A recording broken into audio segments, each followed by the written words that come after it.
रह नहीं रहे सोई सिख मेरा ओ साहिब मैं उसका चेहरा। ਜੂਨ ਮਹੀਨੇ ਦੀ 26 ਤਰੀਕ ਹੈ ਜੀ। ਬਰਾ 2025 ਦਿਨ ਵੀਰਵਾਰ। ਸਟੂਡੀਓ ਦੀਆਂ ਘੜੀਆਂ ਦੇ ਮੁਤਾਬਕ ਨਿਊਯਾਰਕ ਟਾਈਮ 12:03 ਹੋਏ ਨੇ ਔਰ ਖਾਲਿਸਤਾਨ ਟਾਈਮ 9:33 ਹੋਏ ਨੇ। ਔਰ ਮੈਂ ਆਪ ਜੀ ਦਾ ਹੋਸਟ ਮਨਵੀਰ ਸਿੰਘ ਟੀਵੀ 84 ਦੇ ਮੰਚ ਦੇ ਉੱਤੋਂ ਤੁਹਾਡਾ ਪਸੰਦੀਦਾ ਪ੍ਰੋਗਰਾਮ ਦਿਲ ਦੀਆਂ ਗੱਲਾਂ ਦੇ ਵਿੱਚ ਦਿਲ ਦੀਆਂ ਗਹਿਰਾਈਆਂ ਦੇ ਨਾਲ ਤੁਹਾਡਾ ਸਵਾਗਤ ਕਰਦਾ ਔਰ ਫਤਿਹ ਅਰਜ਼ ਕਰਦਾ ਜੀ। ਵਾਹਿਗੁਰੂ ਜੀ ਕਾ ਖਾਲਸਾ, ਵਾਹਿਗੁਰੂ ਜੀ ਕੀ ਫਤਿਹ। ਜਿਵੇਂ ਤੁਸੀਂ ਜਾਣਦੇ ਹੋ ਕਿ ਸਾਡਾ ਹਰ ਰੋਜ਼ ਦਾ ਜਿਹੜਾ ਪ੍ਰੋਗਰਾਮ ਹੈ ਇਹ ਸੋਮਵਾਰ ਤੋਂ ਸ਼ੁੱਕਰਵਾਰ ਤੱਕ ਤੁਸੀਂ ਦੁਪਹਿਰ ਨੂੰ ਇਸ ਵਕਤ ਦੇਖਦੇ ਹੋ, ਨਿਊਯਾਰਕ ਟਾਈਮ ਔਰ ਖਾਲਿਸਤਾਨ ਟਾਈਮ ਵੀ। ਸੋ ਦੁਨੀਆ ਭਰ ਦੇ ਵਿੱਚੋਂ ਤੁਸੀਂ ਸਾਡੇ ਨਾਲ ਜੁੜਦੇ ਹੋ, ਸਾਨੂੰ ਬਹੁਤ ਸਾਰਾ ਪਿਆਰ ਦਿੰਦੇ ਹੋ, ਉਹਦੇ ਲਈ ਤੁਹਾਡਾ ਬਹੁਤ ਬਹੁਤ ਸ਼ੁਕਰੀਆ। ਔਰ ਪ੍ਰੋਗਰਾਮ ਸ਼ੁਰੂ ਕਰਨ ਤੋਂ ਪਹਿਲਾਂ ਮੈਂ ਦੱਸਦਾ ਜਾਵਾਂ ਕਿ ਇਸ ਪ੍ਰੋਗਰਾਮ ਨੂੰ ਤੁਸੀਂ ਵੇਖ ਸਕਦੇ ਹੋ ਟੀਵੀ 84 ਦੇ ਚੈਨਲ ਤੇ, ਟੀਵੀ 84 ਦੀ ਨਵੀਂ ਐਪ ਤੇ ਜਿਹੜੀ ਆਈਫੋਨ ਤੇ ਉਪਲਬਧ ਹੈ। ਐਂਡਰੋਇਡ ਦੀ ਵੀ ਛੇਤੀ ਜਿਹੜੀ ਆ ਉਪਲਬਧੀ ਤੁਹਾਨੂੰ ਹੋ ਜਾਏਗੀ। ਉਸ ਤੋਂ ਇਲਾਵਾ YouTube, Facebook, IPTV ਬਾਕਸਿਸ ਜਾਂ ਜਿੰਨੇ ਵੀ ਹੋਰ ਗੈਜਟਸ ਨੇ ਜਿੱਥੇ ਟੀਵੀ ਵੇਖਿਆ ਜਾਂਦਾ, ਤੁਸੀਂ ਟੀਵੀ 84 ਨੂੰ ਸਰਚ ਕਰਕੇ ਵੇਖ ਸਕਦੇ ਹੋ। ਜੇ YouTube ਤੇ ਤੁਸੀਂ ਸਾਨੂੰ ਸਬਸਕ੍ਰਾਈਬ ਕਰਦੇ ਹੋ ਤਾਂ ਤੁਹਾਨੂੰ ਨੋਟੀਫਿਕੇਸ਼ਨ ਵੀ ਜਿਹੜਾ ਨਾਲ ਦੀ ਨਾਲ ਪ੍ਰੋਗਰਾਮ ਦੇ ਸ਼ੁਰੂ ਹੋਣ ਦੇ ਨਾਲ ਹੀ ਆ ਜਾਂਦਾ। ਸੋ ਤੁਸੀਂ ਜੁੜ ਸਕਦੇ ਹੋ ਸਾਡੇ ਨਾਲ। ਔਰ ਪ੍ਰੋਗਰਾਮ ਦੇ ਵਿੱਚ ਤੁਸੀਂ ਜੇ ਪ੍ਰੋਗਰਾਮ ਦੇ ਦਰਮਿਆਨ ਜੁੜੇ ਹੋ ਤਾਂ ਇਹ YouTube ਤੇ ਪ੍ਰੋਗਰਾਮ ਖਤਮ ਹੋਣ ਤੋਂ ਕੁਝ ਲੰਮੇ ਬਾਅਦ ਹੀ ਜਿਹੜਾ ਉਹ ਅਪਲੋਡ ਹੋ ਜਾਂਦਾ। ਤੁਸੀਂ ਇਹਨੂੰ ਬਾਅਦ ਫਿਰ ਰਿਕਾਰਡਡ ਵੀ ਦੇਖ ਸਕਦੇ ਹੋ। ਔਰ ਟੀਵੀ 84 ਪੰਥਕ ਗੱਲਾਂ ਕਰਨ ਵਾਲਾ, ਪੰਥਕ ਸ਼ਖਸੀਅਤਾਂ ਨੂੰ ਆਪਣੇ ਦਰਸ਼ਕਾਂ ਦੇ ਰੂਬਰੂ ਕਰਵਾਉਣ ਵਾਲਾ ਜਿਹੜਾ ਅਦਾਰਾ। ਸਾਡੀ ਸੋਚ, ਸਾਡਾ ਸਫ਼ਰ ਤੇ ਸਾਡੀ ਮੰਜ਼ਿਲ ਜਿਹੜੀ ਉਹ ਕੌਮੀ ਕਰ ਖਾਲਿਸਤਾਨ ਦੀ ਆਜ਼ਾਦੀ ਹੈ। ਉਹਦੇ ਨਾਲ ਪੰਜਾਬ ਦੇ ਸੱਭਿਆਚਾਰ ਬਾਰੇ, ਪੰਜਾਬ ਦੇ ਜਿਹੜੇ ਇਤਿਹਾਸ ਬਾਰੇ, ਪ੍ਰੈਜ਼ੈਂਟ ਬਾਰੇ ਤੇ ਫਿਊਚਰ ਬਾਰੇ ਵੀ ਜਿਹੜੀ ਆਪਾਂ ਇਹ ਗੱਲਬਾਤ ਕਰਦੇ ਹਾਂ। ਸੋ ਅੱਜ ਇਸੇ ਗੱਲਬਾਤ ਦੀ ਲੜੀ ਨੂੰ ਅੱਗੇ ਤੋਰਦੇ ਹਾਂ। ਅੱਜ ਇੱਕ ਖਾਸ ਸ਼ਖਸੀਅਤ ਦੇ ਨਾਲ ਅਸੀਂ ਆਪ ਜੀ ਦੀ ਮੁਲਾਕਾਤ ਕਰਾਉਣ ਜਾ ਰਹੇ ਹਾਂ। ਉਹਨਾਂ ਦਾ ਨਾਮ ਹੈ ਜੀ ਸਰਦਾਰ ਰੇਸ਼ਮ ਸਿੰਘ, USA ਬੇਕਰਫੀਲਡ ਤੋਂ ਇਹ ਸਿੰਘ ਸਾਹਿਬ ਸਾਡੇ ਨਾਲ ਜੁੜੇ ਨੇ। ਔਰ ਇਹਨਾਂ ਦੇ ਜੀਵਨ ਦਾ ਸਫ਼ਰ ਆ ਜਿਹੜਾ ਇੱਕ ਆਜ਼ਾਦੀ ਘੁਲਾਟੀਏ ਵਾਂਗੂ। ਸਾਡਾ ਜਿਹੜਾ ਪ੍ਰੋਗਰਾਮ ਦਾ ਟਾਈਟਲ ਵੀ ਅੱਜ ਦਾ ਇਹੀ ਹੈ ਕਿ journey of a freedom fighter. So ਇਹਨਾਂ ਦਾ ਜਿਹੜਾ ਆਜ਼ਾਦੀ ਘੁਲਾਟੀਏ ਦਾ ਭਾਵ ਕਿ ਖਾਲਿਸਤਾਨ ਦੀ ਆਜ਼ਾਦੀ ਦੇ ਰਾਹ ਦੇ ਵਿੱਚ ਘੁਲਾਟੀਏ ਦਾ ਜਿਹੜਾ ਸਫ਼ਰ ਹੈ, ਇਹਦੇ ਬਾਰੇ ਗੱਲਾਂ ਬਾਤਾਂ ਕਰਾਂਗੇ। ਔਰ ਇਹਨਾਂ ਨੂੰ ਇੰਟਰੋਡਿਊਸ ਕਰਾਉਣ ਤੋਂ ਪਹਿਲਾਂ ਮੈਂ ਇੱਕ ਗੱਲ ਹੋਰ ਦੱਸ ਦਿਆਂ ਕਿ ਜਿਹੜੀ ਜੂਨ ਮਹੀਨੇ ਦੀ ਰਿਮੈਂਬਰੈਂਸ ਰੈਲੀ ਜਿਹੜੀ ਆ 70 ਰੈਲੀ ਕੈਲੀਫੋਰਨੀਆ ਦੇ ਵਿੱਚ ਸੈਨ ਫਰਾਂਸਿਸਕੋ ਦੇ ਵਿੱਚ ਹੋਈ ਆ। ਉੱਥੇ ਇਹਨਾਂ ਦੀਆਂ 4 ਦਹਾਕਿਆਂ ਦੀਆਂ ਕੌਮੀ ਸੇਵਾਵਾਂ ਨੂੰ ਮੁੱਖ ਰੱਖਦੇ ਹੋਏ ਜਿਹੜਾ ਇਹਨਾਂ ਨੇ ਬਹੁਤ ਲੰਮਾ ਸਮਾਂ ਜਿਹੜਾ ਸਿੱਖ ਯੂਥ ਆਫ ਅਮਰੀਕਾ ਨਾਲ ਕੰਮ ਕੀਤਾ, ਸ਼੍ਰੋਮਣੀ ਅਕਾਲੀ ਦਲ ਅੰਮ੍ਰਿਤਸਰ ਦੇ ਨਾਲ ਕੰਮ ਕੀਤਾ ਔਰ ਹੋਰ ਵੀ ਇਹਨਾਂ ਨੇ ਵੱਖ-ਵੱਖ ਪਲੇਟਫਾਰਮਸ ਤੋਂ ਪੰਥ ਦੀ ਚੜ੍ਹਦੀ ਕਲਾ ਲਈ ਕੰਮ ਕੀਤਾ। ਸੋ ਉਹਦੇ ਲਈ ਇਹਨਾਂ ਨੂੰ ਜਿਹੜੇ ਅਵਾਰਡ ਮਿਲੇ ਨੇ, ਇਹਨਾਂ ਨੂੰ ਸਨਮਾਨਿਤ ਕੀਤਾ ਗਿਆ, ਜਿਹਦੇ ਵਿੱਚ ਖਾਲਿਸਤਾਨ ਅਫੇਅਰ ਸੈਂਟਰਸ ਤੋਂ ਇਹਨਾਂ ਨੂੰ ਸਨਮਾਨ ਮਿਲਿਆ, ਸਿੱਖ ਯੂਥ ਆਫ ਅਮਰੀਕਾ ਤੋਂ ਸਨਮਾਨ ਮਿਲਿਆ। ਉਸ ਤੋਂ ਇਲਾਵਾ ਅਮਰੀਕਨ ਗੁਰਦੁਆਰਾ ਪ੍ਰਬੰਧਕ ਕਮੇਟੀ ਤੋਂ, ਜਿਹੜਾ ਅਮਰੀਕਨ ਸਿੱਖ ਕਾਕਸ ਤੋਂ ਤੇ ਅਮਰੀਕਨ ਕਾਂਗਰਸ ਤੋਂ ਜਿਹੜਾ ਇਹਨਾਂ ਨੂੰ ਸਨਮਾਨਿਤ ਕੀਤਾ ਗਿਆ ਇਹਨਾਂ ਦੀਆਂ ਜਿਹੜੀਆਂ ਸੇਵਾਵਾਂ ਦੇ ਲਈ। ਸੋ ਬਾਹਲਾ ਸਮਾਂ ਹੋਰ ਆਪਾਂ ਨਹੀਂ ਲਵਾਂਗੇ ਜੀ। ਅਸੀਂ ਸਵਾਗਤ ਕਰਦੇ ਹਾਂ ਸਰਦਾਰ ਰੇਸ਼ਮ ਸਿੰਘ ਜੀ, USA ਤੋਂ ਸਾਡੇ ਨਾਲ ਜੁੜੇ ਨੇ। ਸਰਦਾਰ ਰੇਸ਼ਮ ਸਿੰਘ ਜੀ, ਵਾਹਿਗੁਰੂ ਜੀ ਕਾ ਖਾਲਸਾ, ਵਾਹਿਗੁਰੂ ਜੀ ਕੀ ਫਤਿਹ ਜੀ। ਮਨਵੀਰ ਸਿੰਘ ਜੀ, ਤੁਹਾਨੂੰ ਤੇ ਤੁਹਾਡੀ ਟੀਮ ਨੂੰ ਸਾਰਿਆਂ ਨੂੰ ਫਤਿਹ ਅਰਜ਼ ਕਰਦਾ ਜੀ। ਵਾਹਿਗੁਰੂ ਜੀ ਕਾ ਖਾਲਸਾ, ਵਾਹਿਗੁਰੂ ਜੀ ਕੀ ਫਤਿਹ। ਵਾਹਿਗੁਰੂ ਜੀ ਕੀ ਫਤਿਹ। ਸਵਾਗਤ ਹੈ ਜੀ ਤੁਹਾਡਾ ਪ੍ਰੋਗਰਾਮ ਦਿਲ ਦੀਆਂ ਗੱਲਾਂ ਤੋਂ, ਦਿਲ ਦੀਆਂ ਗਹਿਰਾਈਆਂ ਦੇ ਨਾਲ। ਬਹੁਤ ਮਿਹਰਬਾਨੀ ਜੀ, ਬਹੁਤ ਧੰਨਵਾਦ। ਸੋ ਸਰਦਾਰ ਰੇਸ਼ਮ ਸਿੰਘ ਜੀ, ਅਸੀਂ ਲੰਬੀ ਗੱਲ ਕਰਾਂਗੇ, 1 ਘੰਟੇ ਦਾ ਆਪਣੇ ਕੋਲ ਸਮਾਂ, ਤੇ ਤੁਹਾਡੀ ਜ਼ਿੰਦਗੀ ਦੇ ਹਰ ਪਹਿਲੂ ਨੂੰ ਜਿਹੜਾ ਆਪਾਂ ਟੱਚ ਕਰਨ ਦੀ ਕੋਸ਼ਿਸ਼ ਕਰਾਂਗੇ। ਸੋ ਸਾਡਾ ਇਹ ਮੋਟਿਵ ਹੈ ਕਿ ਅਸੀਂ ਉਹਨਾਂ ਲਾਈਵਸ ਨੂੰ ਜਿਹੜਾ ਆਪਣੇ ਦਰਸ਼ਕਾਂ ਦੇ, ਸਰੋਤਿਆਂ ਦੇ ਰੂਬਰੂ ਕਰੀਏ ਜਿਨ੍ਹਾਂ ਨੇ ਆਪਣੇ ਜੀਵਨ ਦਾ ਜਿਹੜਾ ਵੱਡਾ ਸਮਾਂ ਉਹ ਕੌਮੀ ਰਾਹ ਦੇ ਵਿੱਚ ਲਾਇਆ, ਕੌਮ ਦੀ ਚੜ੍ਹਦੀ ਕਲਾ ਲਈ ਲਾਇਆ, ਕੌਮ ਦੀ ਆਜ਼ਾਦੀ ਦੇ ਲਈ ਲਾਇਆ। ਸੋ ਸਭ ਤੋਂ ਪਹਿਲਾਂ ਤੁਸੀਂ ਆਪਣੇ ਪਿਛੋਕੜ ਬਾਰੇ ਦੱਸੋ ਜੀ।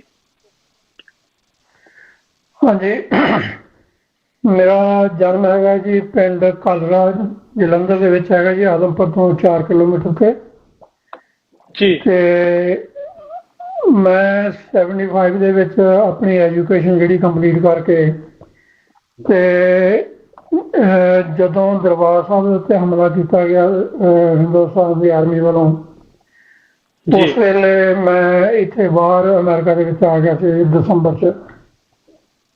ਜੀ ਉਹਦੇ ਪਿੱਛੇ ਕਾਰਨ ਜਿਹੜੇ ਸੀਗੇ ਉਹ ਇਹੀ ਸੀਗਾ ਕਿ ਪਹਿਲਾਂ ਤੋਂ ਜਾਣੀ ਸੁਭਾਅ ਜਿਹੜਾ ਸੀਗਾ ਉਹ ਇੱਕ ਤਾਂ ਜੋ ਕੌਮ ਦਾ ਜਿਹੜਾ ਸੰਘਰਸ਼ ਚੱਲ ਰਿਹਾ ਸੀ, ਉੱਧਰ ਝੁਕਾਅ ਜਿਹੜਾ ਪਹਿਲਾਂ ਦਿਨ ਤੋਂ ਸੀਗਾ। ਜੇ ਮੈਂ ਇੱਥੇ ਇਹ ਵੀ ਮੈਂਸ਼ਨ ਕਰਦਾ ਕਿ ਸਾਡੇ ਪਿਤਾ ਜੀ, ਸਾਡੇ ਦਾਦਾ ਜੀ, ਪੜਦਾਦਾ ਜੀ ਅਕਾਲੀ ਵਤਨ ਸਿੰਘ ਤੇ ਉਹਨਾਂ ਦੇ ਬਜ਼ੁਰਗ ਸਰਦਾਰ ਗੋਪਾਲ ਸਿੰਘ ਜੀ, ਅਸੀਂ ਇੰਨੀਆਂ ਪੋਸਟਾਂ, ਅਸੀਂ ਕੌਮ ਦੀ ਸੇਵਾ ਲਈ ਅਸੀਂ ਮੋਰਚਿਆਂ 'ਚ, ਹੋਰ ਜਿੱਥੇ ਕਿਤੇ ਜੈਤੋ ਦਾ ਮੋਰਚਾ, ਗੁਰੂ ਕੇ ਬਾਗ ਦਾ ਮੋਰਚਾ, ਪੰਜਾਬੀ ਸੂਬੇ ਦਾ ਮੋਰਚਾ, ਧਾਰਮਿਕ ਮੋਰਚਾ, ਇਹਨਾਂ ਸਾਰੇ ਮੋਰਚਿਆਂ ਦੇ ਵਿੱਚ ਅਸੀਂ, ਸਾਡੇ ਪਰਿਵਾਰ ਨੇ ਬਹੁਤ ਵੱਧ ਚੜ੍ਹ ਕੇ ਹਿੱਸਾ ਪਾਇਆ।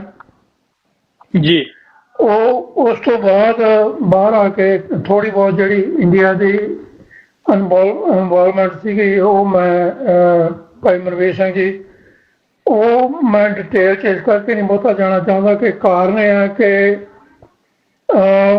ਮੇਰੀ ਆਪਣੀ ਇਹ ਭਾਵਨਾ ਇਹ ਹੈਗੀ ਆ ਕਿ ਜਿੱਦਾਂ ਦੇ ਮਰਜ਼ੀ ਹਾਲਾਤ ਹੋਣ ਮੇਰੇ, ਪਰ ਮੈਂ ਉੱਥੇ ਆਪਣੀ ਧਰਤੀ ਦੇ ਉੱਤੇ ਜਾ ਕੇ ਆਪਣੀ ਲੜਾਈ ਲੜਨੀ ਚਾਹੁੰਦਾ ਹੈ ਅੱਜ ਵੀ।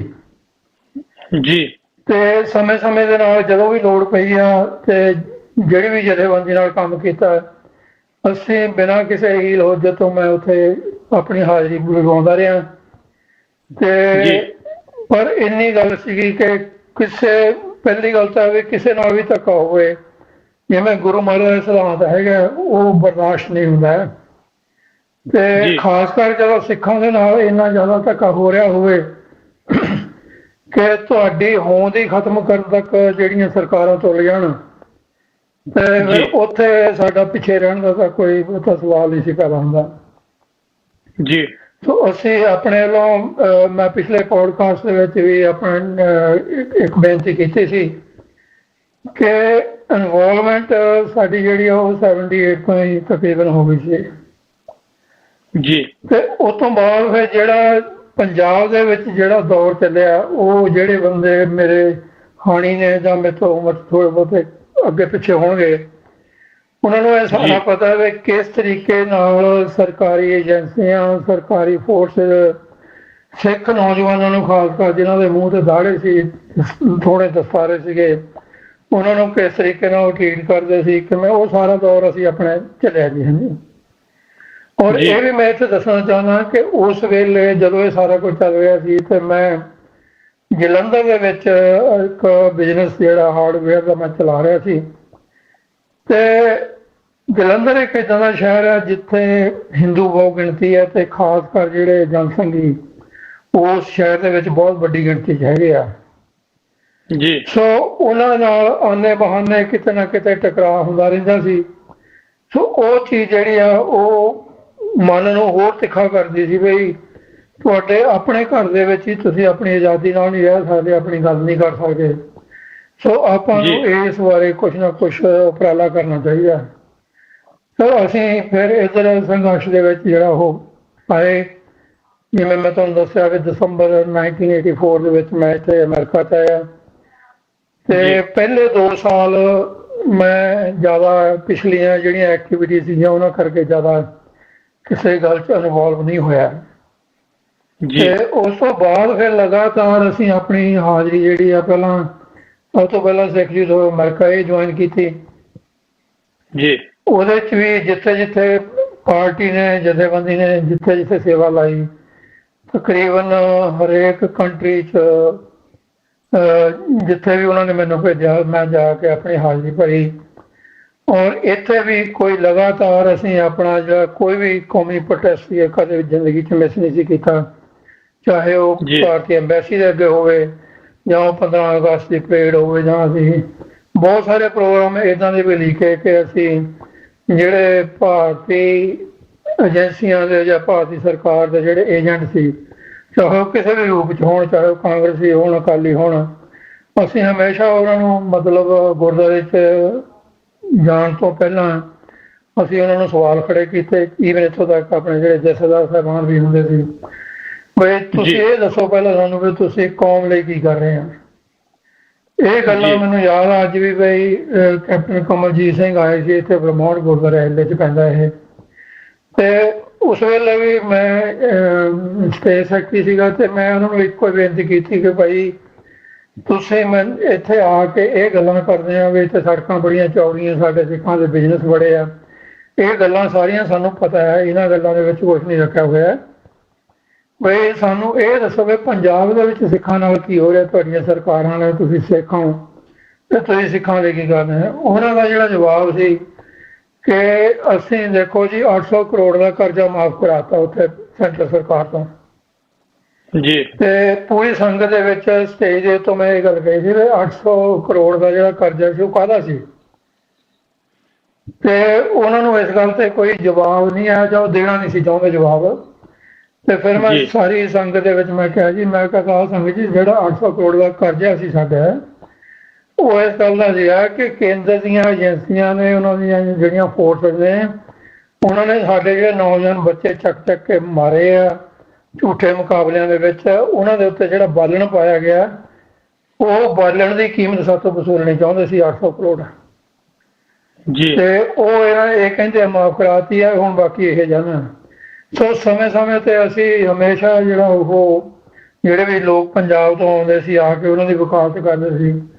ਮੈਂ ਭਾਈ ਸਾਹਿਬ ਜੀ ਤੁਹਾਨੂੰ ਇਹ ਵੀ ਗੱਲ ਦੱਸਣਾ ਕਿ ਕਦੀ ਉਹ ਵੀ ਸਮਾਂ ਅਸੀਂ ਦੇਖਿਆ ਕਿ ਪਿੱਛੇ ਸਿੰਘਾਂ ਦੀਆਂ ਸ਼ਹਾਦਤਾਂ ਜਿਹੜੀਆਂ ਧੜਾ ਹੋ ਰਹੀਆਂ ਸੀ, ਤੇ ਸਾਨੂੰ ਗੁਰਦੁਆਰਾ ਸਾਹਿਬ ਦੇ ਵਿੱਚ ਉਹਨਾਂ ਦੀ ਨਿਮਿਤ ਪਾਠ ਰੱਖਣ ਤੇ ਭੋਗ ਪਾਉਣ ਦੀ ਵੀ ਇਜਾਜ਼ਤ ਨਹੀਂ ਸੀ। ਏਦਾਂ ਦਾ ਸਮਾਂ ਵੀ ਅਸੀਂ ਦੇਖਿਆ ਜੀ। ਸੋ ਉਹ ਗੱਲਾਂ ਵਿੱਚ ਅਸੀਂ ਸਿੱਧੇ ਤੌਰ ਤੇ ਵੀ ਇਨਵੋਲਵ ਹੋਏ, ਲੜਾਈਆਂ ਝਗੜੇ ਵੀ ਹੋਏ, ਕਈ ਲੋਕਾਂ ਨੂੰ ਐਂ ਲੱਗਦਾ ਸੀ ਵੀ ਇਹ ਕਬਜ਼ਾ ਕਰਨਾ ਚਾਹੁੰਦੇ ਆ। ਪਰ ਇੱਕ ਗੱਲ ਮੈਂ ਹਮੇਸ਼ਾ ਕਹਿੰਦਾ ਸੀ ਬਈ ਜਿਨ੍ਹਾਂ ਲੋਕਾਂ ਨੇ 1984 ਆਪਣੀਆਂ ਅੱਖਾਂ ਨਾਲ ਨਹੀਂ ਦੇਖਿਆ, ਉਹ ਅੱਜ ਵੀ ਸਰਕਾਰ ਦੀਆਂ ਸਿਫਤਾਂ ਕਰਦੇ ਨੇ, ਸਰਕਾਰ ਦੇ ਗੁਣ ਗਾਉਂਦੇ ਆ। ਪਰ ਜਿਨ੍ਹਾਂ ਨੇ ਉਹ ਸਾਰਾ ਕੁਝ ਆਪਣੇ ਅੱਖੀਂ ਦੇਖਿਆ, ਆਪਣੀਆਂ ਧੀਆਂ ਭੈਣਾਂ ਨਾਲ ਸਾਡੀਆਂ ਨਾਲ ਕੀ ਹੋਇਆ, ਸਾਡੇ ਬਜ਼ੁਰਗਾਂ ਨਾਲ ਕੀ ਹੋਇਆ, ਸਾਡੇ ਨੌਜਵਾਨ ਬੱਚਿਆਂ ਦੀਆਂ ਲਾਸ਼ਾਂ ਜਿਹੜੀਆਂ ਕਿਵੇਂ ਨਹਿਰਾਂ 'ਚ ਰੋੜੀਆਂ ਗਈਆਂ, ਉਹ ਲੋਕ ਜਿਹੜੇ ਆ ਉਹ ਕਦੇ ਵੀ ਹਿੰਦੁਸਤਾਨ ਦੀ ਸਰਕਾਰ ਦੇ ਹਿੱਤ 'ਚ ਨਹੀਂ ਜਾ ਸਕਦੇ। ਸੋ ਇਹ ਅਸੀਂ ਆਪਣੀ ਲੜਾਈ ਜਿਹੜੀ ਇੱਥੋਂ ਸ਼ੁਰੂ ਕੀਤੀ ਵੇ, ਹੌਲੀ ਹੌਲੀ ਕਰਦੇ ਫਿਰ ਚਲੋ ਇਹਦੇ 'ਚ ਸਿੱਖ ਜਦੋਂ ਅਮਰੀਕਾ ਦੇ ਵਿੱਚ ਮੈਂ ਸੀਨੀਅਰ ਵਾਈਸ ਪ੍ਰਧਾਨ ਦੀ ਪੋਸਟ 'ਤੇ ਵੀ ਰਿਹਾ, ਫਿਰ ਬਾਅਦ 'ਚ 5 ਮੈਂਬਰੀ ਕਮੇਟੀ ਬਣਾਤੀ ਨੈਸ਼ਨਲ ਤੌਰ 'ਤੇ, ਉਹਦੇ 'ਚ ਵੀ ਤਕਰੀਬਨ ਮੈਂ ਸੀਨੀਅਰ ਮੈਂਬਰ ਸੀਗਾ ਸਾਰਿਆਂ ਨੂੰ। ਸੋ ਅਸੀਂ ਉਹ ਜਿਹੜੀ ਲੜਾਈ ਹੈ, ਅਸੀਂ ਭਾਵੇਂ ਉਸ ਵੇਲੇ ਇੱਥੇ ਬਾਹਰ ਬੈਠ ਕੇ ਹਥਿਆਰਾਂ ਦੀ ਲੜਾਈ 'ਚ ਨਹੀਂ ਸੀ, ਪਰ ਅਸੀਂ ਜਿਹੜਾ ਵੀ ਬੰਦਾ ਕੋਈ ਆ ਕੇ ਇੱਥੇ ਭਾਰਤੀ ਹਕੂਮਤ ਦੀ ਵਕਾਲਤ ਕਰਦਾ ਸੀ, ਅਸੀਂ ਉਹਨੂੰ ਸਟੇਜ 'ਤੇ ਜਾਣ ਤੋਂ ਪਹਿਲਾਂ ਹੀ ਉਹਦੇ ਜਿਹੜੇ ਸਵਾਲ ਜਿਹੜੇ ਉਹਨੂੰ ਕਰਦੇ ਸੀ ਵੀ ਭਾਈ ਇਹਨਾਂ ਗੱਲਾਂ ਦਾ ਜਵਾਬ ਦਿਓਗੇ ਤਾਂ ਤੁਹਾਨੂੰ ਅਸੀਂ ਸਟੇਜ 'ਤੇ ਜਾਣ ਦਿਆਂਗੇ, ਅਦਰਵਾਈਜ਼ ਤੁਸੀਂ ਇੱਥੋਂ ਵਾਪਸ ਚਲੇ ਜਾਓ। ਇੱਦਾਂ ਦੀਆਂ ਬਹੁਤ ਸਾਰੀਆਂ ਘਟਨਾਵਾਂ ਉਸ ਟਾਈਮ 'ਤੇ ਹੋਈਆਂ। ਸੋ ਜਿਹੜਾ ਜ਼ਿੰਦਗੀ ਦਾ ਸਫ਼ਰ ਇਹ ਹੈ ਕਿ ਮੈਂ ਇਹ ਗੱਲ ਜਿਹੜੀ ਆ ਬਿਲਕੁਲ ਸਪਸ਼ਟ ਕਰਨੀ ਚਾਹੁੰਦਾ ਕਿ ਜ਼ਿੰਦਗੀ ਦੇ ਵਿੱਚ ਪਤਾ ਨਹੀਂ ਇਹ ਮੇਰੇ ਸਤਿਗੁਰੂ ਦੀ ਬਖਸ਼ਿਸ਼ ਹੈ ਮੇਰੇ 'ਤੇ, ਤੇ ਕਦੇ ਵੀ ਕਿਸੇ ਤਰ੍ਹਾਂ ਦਾ ਭੈ ਜਿਹੜਾ ਉਹ ਮਨ 'ਚ ਨਹੀਂ ਆਇਆ, ਨਾ ਮੌਤ ਦਾ ਭੈ, ਨਾ ਕਿਸੇ ਮੁਕੱਦਮੇ ਦਾ, ਨਾ ਜੇਲ੍ਹ ਦਾ ਜਾਂ ਕਿਸੇ ਬੰਦੇ ਦਾ। ਤੇ ਸਿਰਫ ਇੱਕ ਪਰਮਾਤਮਾ ਦੇ ਭੋਗ ਤੋਂ ਇਲਾਵਾ ਹੋਰ ਕੋਈ ਭੈ ਜਿਹੜਾ ਉਹ ਆਪਣੇ ਮਨ ਦੇ ਵਿੱਚ ਨਹੀਂ ਹੁੰਦਾ। ਸੋ ਉਹਨੂੰ ਲੈ ਕੇ ਅਸੀਂ ਲਗਾਤਾਰ ਮੈਂ ਸਿੱਖ ਅਮਰੀਕਾ ਦੇ ਨਾਲ 17 ਸਾਲ ਅਸੀਂ ਜਿਵੇਂ ਕਮਿਟਡ ਸੀ ਜਥੇਬੰਦੀ ਜਿਹੜੀ ਭਾਈ ਦਲਜੀਤ ਸਿੰਘ ਉਹਨਾਂ ਦੇ ਨਾਲ, ਤੇ ਅਸੀਂ ਉਹ 17 ਸਾਲ ਮੈਂ ਉਸ ਜਥੇਬੰਦੀ 'ਚ ਸੀਨੀਅਰ ਪੋਜੀਸ਼ਨ 'ਤੇ ਰਹਿ ਕੇ ਉਹ ਆਪਣਾ ਜਿਹੜਾ ਸੰਘਰਸ਼ ਅਸੀਂ ਲੜਿਆ ਜੀ। ਤੇ ਉਸ ਤੋਂ ਬਾਅਦ ਫਿਰ ਅਸੀਂ ਜਿਹੜਾ ਮੈਂ ਮੈਂਸ਼ਨ ਕਰਨਾ ਇੱਥੇ ਵੀ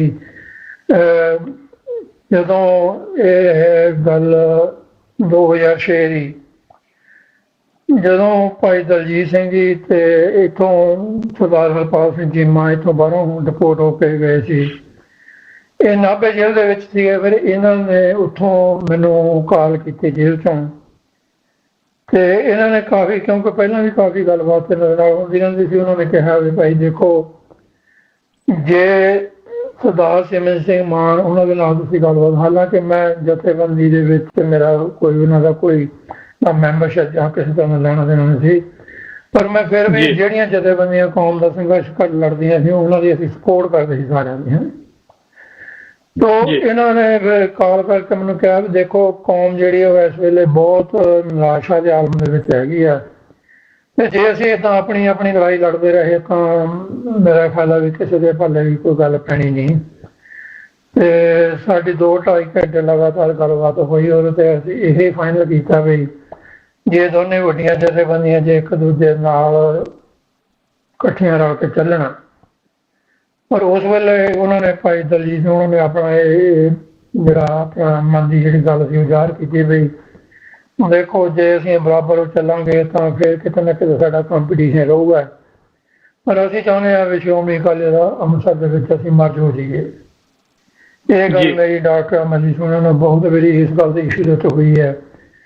ਚਲੋ ਉਹ ਸਾਰੀਆਂ ਗੱਲਾਂ ਬਾਤਾਂ ਮੈਂ ਡਾਇਰੈਕਟਲੀ ਉਹਨਾਂ ਦੀ ਗੱਲਬਾਤ ਕਰਾ ਦਿੱਤੀ ਵੀ ਭਾਈ ਤੁਸੀਂ ਆਪਣੇ ਬੰਦੇ ਜਿਹੜੇ ਆ ਇੱਕ ਦੂਜੇ ਨੂੰ ਮਿਲ ਲਓ, ਦੇਖ ਲਓ ਕਿੱਥੇ ਤੁਹਾਡੀ ਸੈਟਲਮੈਂਟ ਹੁੰਦੀ ਹੈ।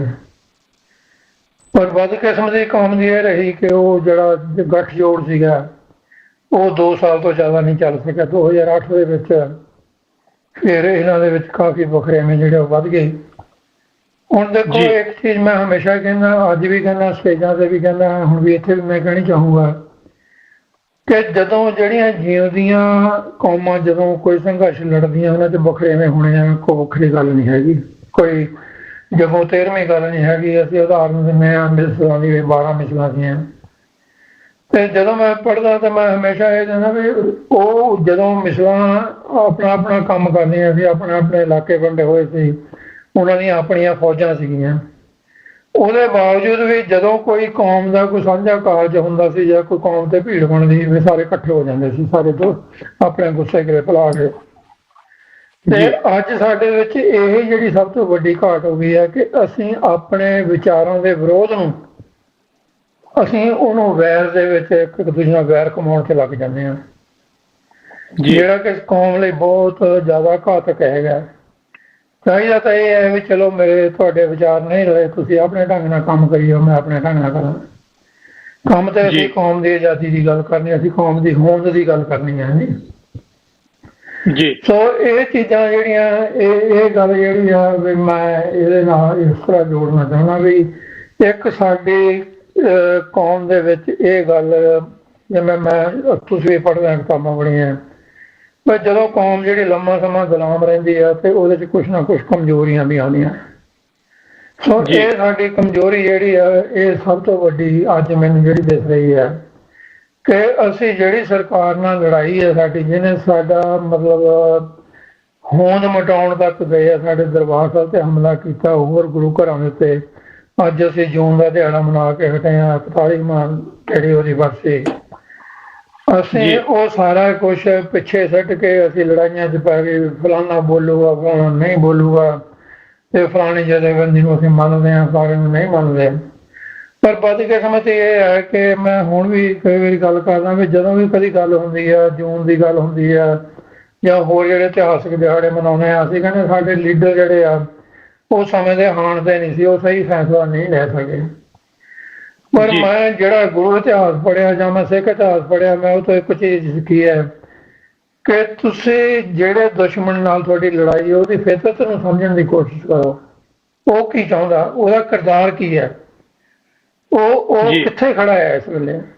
ਅਸੀਂ ਬਜਾਏ ਜਿਹਦੇ ਕਿ ਅਸੀਂ ਸਾਡੇ ਕੌਮੀ ਤੌਰ ਤੇ ਅਸੀਂ ਇਸ ਗੱਲ ਦਾ ਪ੍ਰਚਾਰ ਕਰਦੇ ਵੀ ਭਾਈ ਸਾਡੇ ਗੁਰੂ ਸਾਹਿਬ ਨੇ ਵੀ ਸਾਨੂੰ ਇਹ ਦੱਸਿਆ ਕਿ ਭਾਈ ਵਿਸ਼ਵਾਸ ਜਿਹੜਾ ਉਹ ਬੰਦੇ ਦੇ ਅੰਦਰ ਹੋਣਾ ਚਾਹੀਦਾ, ਜ਼ਰੂਰੀ ਹੈ, ਭਰੋਸਾ ਕਰਨਾ ਜ਼ਰੂਰੀ ਹੈ। ਅਸੀਂ ਸਿੱਖ ਜਿਹੜਾ 2 ਟਾਈਮ ਦੀ ਅਰਦਾਸ ਇਹੀ ਚੀਜ਼ਾਂ ਮੰਗਦਾ ਹੈ।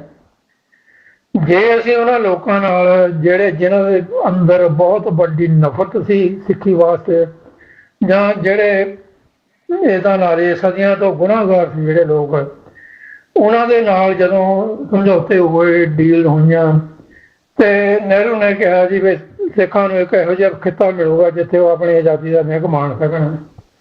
ਦੂਜਾ ਉਹਨਾਂ ਦਾ ਲੀਡਰ ਸੀ ਗਾਂਧੀ, ਜਿਹਨੇ ਕਿਹਾ ਵੀ ਭਾਈ ਜੇ ਕੱਲ੍ਹ ਨੂੰ ਸਿੱਖਾਂ ਨੂੰ ਲੱਗੇ ਵੀ ਭਾਈ ਸਾਡੀ ਗਿਣਤੀ ਘੱਟ, ਸਾਡੇ ਹੱਕ ਜਿਹੜੇ ਮਹਿਫੂਜ਼ ਨਹੀਂ ਹੈਗੇ, ਤਾਂ ਮੈਨੂੰ ਪਤਾ ਵੀ ਸਿੱਖ ਜਿਹੜਾ ਇਹ ਕਿਰਪਾਨ ਨਾਲ ਵੀ ਆਪਣਾ ਹੱਕ ਲੈਣ ਜਾਣਦੇ ਆ ਜੀ। ਉਸੇ ਸਮੇਂ ਤੇ ਇੱਕ ਹੋਰ ਲੀਡਰ ਹੋਇਆ ਉਹਨਾਂ ਦਾ ਵਲਭ ਭਾਈ ਪਟੇਲ, ਉਹਦਾ ਜਿਹੜਾ ਸਰਕੂਲੇਟ ਉਹ ਗ੍ਰਹਿ ਮੰਤਰੀ ਬਣਿਆ ਸਭ ਤੋਂ ਪਹਿਲਾਂ ਉਹ ਭਾਰਤ ਦਾ, ਉਹਨੇ ਸਰਕੂਲਰ ਜਿਹੜਾ ਜਾਰੀ ਕੀਤਾ ਉਹ ਸਾਰਿਆਂ ਨੇ ਪੜ੍ਹਿਆ, ਹਜ਼ਾਰਾਂ ਵਾਰੀ ਅਸੀਂ ਸੁਣਿਆ ਕਿ ਸਿੱਖ ਜਿਹੜੇ ਆ ਇਹ ਇੱਕ ਜਰਾਇਮ ਪੇਸ਼ਾ ਕੌਮ ਹੈ, ਕ੍ਰਿਮੀਨਲ ਟ੍ਰਾਈਬ ਹੈ। ਪਹਿਲੀ ਗੱਲ ਤਾਂ ਇਹ ਵੀ ਅਸੀਂ ਟ੍ਰਾਈਬ ਨਹੀਂ ਹੈਗੇ, ਅਸੀਂ ਕੌਮ ਹੈ। ਇੱਕ ਕੌਮ ਦੇ ਵਿੱਚ ਤਾਂ ਟ੍ਰਾਈਬ ਦੇ ਵਿੱਚ ਫਰਕ ਹੁੰਦਾ ਹੈ। ਜਿਹੜਾ ਟ੍ਰਾਈਬ ਹੁੰਦਾ ਉਹਦੇ ਵੀ ਲਗਭਗ ਉਹੀ ਗੁਣ ਹੁੰਦੇ ਨੇ ਜਿਹੜੇ ਇੱਕ ਕੌਮ ਦੇ ਹੁੰਦੇ ਆ, ਪਰ ਉਹਦੇ 'ਚ ਇੱਕ ਵੱਖਰੀ ਚੀਜ਼ ਇਹ ਹੁੰਦੀ ਹੈ ਕਿ ਉਹਨਾਂ ਦਾ ਕੋਈ ਆਪਣਾ ਘਰ ਘਾਟ ਨਹੀਂ ਹੁੰਦਾ ਜੀ। ਤੇ ਉਹ ਚਲਦੀਆਂ ਫਿਰਦੀਆਂ ਵੀਰਾਂ ਹੁੰਦੀਆਂ ਨੇ, ਕਦੇ ਜਿੱਥੇ ਉਹਨਾਂ ਨੂੰ ਲੱਗਿਆ ਸੋਟ ਉੱਥੇ ਆਪਣਾ ਅੱਡਾ ਗੱਡਾ ਬਣਾ ਲਿਆ। ਪਰ ਸਿੱਖ ਇੱਕ ਕੌਮ ਹੈ, ਵੱਖਰੀ ਕੌਮ ਹੈ। ਉਹਦੇ 'ਚ ਇੱਕ ਚੀਜ਼ ਜਿਹੜੀ ਸਭ ਤੋਂ ਜ਼ਿਆਦਾ ਵੱਡੀ ਕਿ ਉਹਨਾਂ ਦੇ ਕੋਲ ਆਪਣੀ ਧਰਤੀ ਹੋਣੀ ਚਾਹੀਦੀ ਹੈ, ਆਪਣਾ ਉਹਨਾਂ ਦਾ ਰਾਜ ਭਾਗ ਦਾ ਖਿੱਤਾ ਹੋਣਾ ਚਾਹੀਦਾ, ਜਿਹੜਾ ਕਿ ਸਿੱਖਾਂ ਕੋਲ ਹੈ। ਬਹੁਤ ਸਾਰੇ ਲੋਕਾਂ ਨੂੰ ਇਹ ਭਰਮ ਹੈ ਕਿ ਦੇਖੋ ਜੀ ਸਾਡਾ ਤੇ ਸਾਡੇ ਛੋਟਾ ਜਿਹੀ ਜਗ੍ਹਾ ਆ, ਉੱਥੇ ਕੀ ਕਰਾਂਗੇ ਸਾਰੇ, ਇੱਥੇ ਬੜਾ ਰਸ਼ ਹੋ ਜਾਊਗਾ। ਬਹੁਤ ਸਾਰੀਆਂ ਟੁੱਚਰਾਂ ਜਿਹੜੀਆਂ ਏਜੰਸੀਆਂ ਨੇ ਆਪਣੇ ਸਾਡੇ ਸਿੱਖਾਂ ਦੇ ਬੰਦੇ ਅੱਗੇ ਲਾ ਕੇ ਤੇ ਸਿੱਖਾਂ ਨੂੰ ਗੁੰਮਰਾਹ ਕਰਨ ਵਾਸਤੇ ਜਿਹੜਾ ਉਹਨਾਂ ਨੂੰ ਰੱਖਿਆ ਹੋਇਆ। ਪਰ ਬਦਕਿਸਮਤੀ ਇਹ ਹੈ ਕਿ ਅਸੀਂ ਸਾਡੇ ਬਹੁਤ ਸਾਰੇ ਲੋਕ ਜਿਹੜੇ ਆ ਉਹ ਇਹਨਾਂ ਗੱਲਾਂ ਤੇ ਗੁੰਮਰਾਹ ਹੁੰਦੇ ਆ। ਵੀ ਭਾਈ ਮੈਂ ਇਹ ਗੱਲ ਕਹਿੰਦਾ ਵੀ ਜਿਵੇਂ ਉਹਨਾਂ ਲੀਡਰਾਂ ਦੀ ਅਸੀਂ ਗੱਲ ਕੀਤੀ ਆ, ਉਹਦੇ ਨਾਲ ਅਸੀਂ ਆਪਣੇ ਸਿੱਖ ਲੀਡਰਾਂ ਦੀ ਗੱਲ ਕਰਦੇ ਹਾਂ। ਉਹਨਾਂ ਨੇ ਹੋ ਸਕਦਾ ਕਿਸੇ ਵੇਲੇ ਭਰੋਸੇ 'ਚ ਆ ਕੇ ਫੈਸਲੇ ਲੈ ਲਏ। ਹੁਣ ਜਿਹੜਾ ਅਸੀਂ ਸੇਧ ਲੈਣੀ ਆ ਗੁਰੂ ਇਤਿਹਾਸ ਤੋਂ, ਗੁਰੂ ਸਾਹਿਬ ਤੋਂ ਸੇਧ ਲੈਣੀ ਆ, ਬਾਣੀ ਤੋਂ ਸੇਧ ਲੈਣੀ ਹੈ। ਜੇ ਗੁਰੂ ਸਾਹਿਬ ਉਹਨਾਂ ਦੀਆਂ ਕਸਮਾਂ ਤੇ ਵਿਸ਼ਵਾਸ ਕਰਕੇ ਅਨੰਦਪੁਰ ਸਾਹਿਬ ਨਾ ਛੱਡਦੇ, ਹਾਲਾਤ ਹੋਰ ਹੁੰਦੇ। ਸਾਡੀ ਭਾਵਨਾ ਇਹ ਆ। ਪਰ ਕਿਉਂਕਿ ਸਾਨੂੰ ਗੁਰੂ ਨੇ ਸਿੱਖ ਨੂੰ ਸਮਝਾਇਆ ਸੀ ਵੀ ਭਾਈ ਤੁਸੀਂ ਭਰੋਸਾ ਕਰਨਾ ਹੈ, ਖਾਸ ਕਰ ਜਿਹੜਾ ਬੰਦਾ ਧਰਮ ਦੀ ਸਹੁੰ ਖਾਂਦਾ ਹੈ ਉਹਦੇ ਤੇ ਭਰੋਸਾ ਕਰਨਾ ਸਾਡਾ ਬਣਦਾ ਹੈ। ਜੇ ਸਾਡੇ ਨਾਲ ਕੋਈ ਧਰੋਹ ਕਰਦਾ ਹੈ ਤਾਂ ਉਹ ਉਹਦੇ ਕਿਰਦਾਰ ਦਾ ਹਿੱਸਾ ਆ, ਉਹਦੇ 'ਚ ਸਾਡੀ ਕਮਜ਼ੋਰੀ ਨਹੀਂ ਹੈ ਕੋਈ ਵੀ। ਤਾਂ ਮੈਂ ਇਹੀ ਬੇਨਤੀ ਸਾਰੇ ਅੱਜ ਦੇ ਨੌਜਵਾਨਾਂ ਨੂੰ ਵੀ ਇਹੀ ਕਹਿਣਾ ਚਾਹੁੰਦਾ ਕਿ ਇਹ ਜਿਹੜੀ ਗੱਲ ਹੈ ਇਹਨਾਂ ਗੱਲਾਂ ਤੋਂ ਆਪਾਂ ਥੋੜ੍ਹਾ ਜਿਹਾ ਉੱਪਰ ਉੱਠ ਕੇ ਵੀ ਭਾਈ ਸਾਡੇ ਲੀਡਰਾਂ ਨੇ ਆਹ ਨਹੀਂ ਕੀਤਾ, ਦੇਖੋ ਕੌਮ ਕੋਲ ਲੀਡਰ ਨਹੀਂ ਹੈਗਾ। ਕੌਮ ਦੇ ਵਿੱਚ ਇੱਕ ਇਕੱਲਾ ਜਵਾਨ ਜਿਹੜਾ ਆ ਉਹ ਕੌਮ ਦਾ ਲੀਡਰ ਹੈ।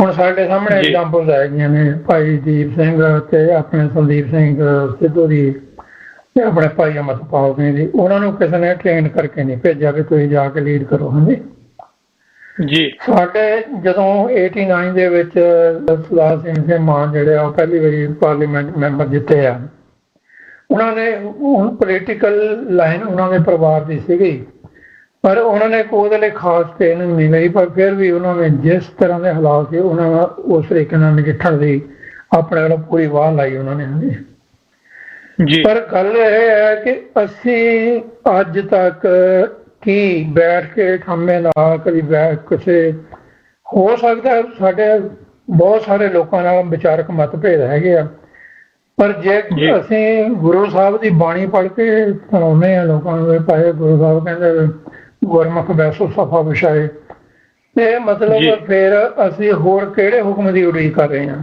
ਕਿਹੜੇ ਲੀਡਰ ਦੀ ਉਡੀਕ ਕਰ ਰਹੇ ਹਾਂ। ਬੈਠ ਕੇ ਜਦੋਂ ਤੁਸੀਂ ਕੋਈ ਵਿਚਾਰ ਕਰੋਗੇ, ਤੁਰੋਗੇ ਕਿਸੇ ਪਾਸੇ ਨੂੰ, ਤਾਂ ਤੁਹਾਨੂੰ ਹੱਲ ਜਿਹੜੇ ਤੁਹਾਡੇ ਆਪਣੇ ਆਪ ਹੀ ਜਿਹੜੇ ਉਹ ਸਭ ਤੁਹਾਡੇ ਅੱਗੇ ਆ ਜਾਣਗੇ।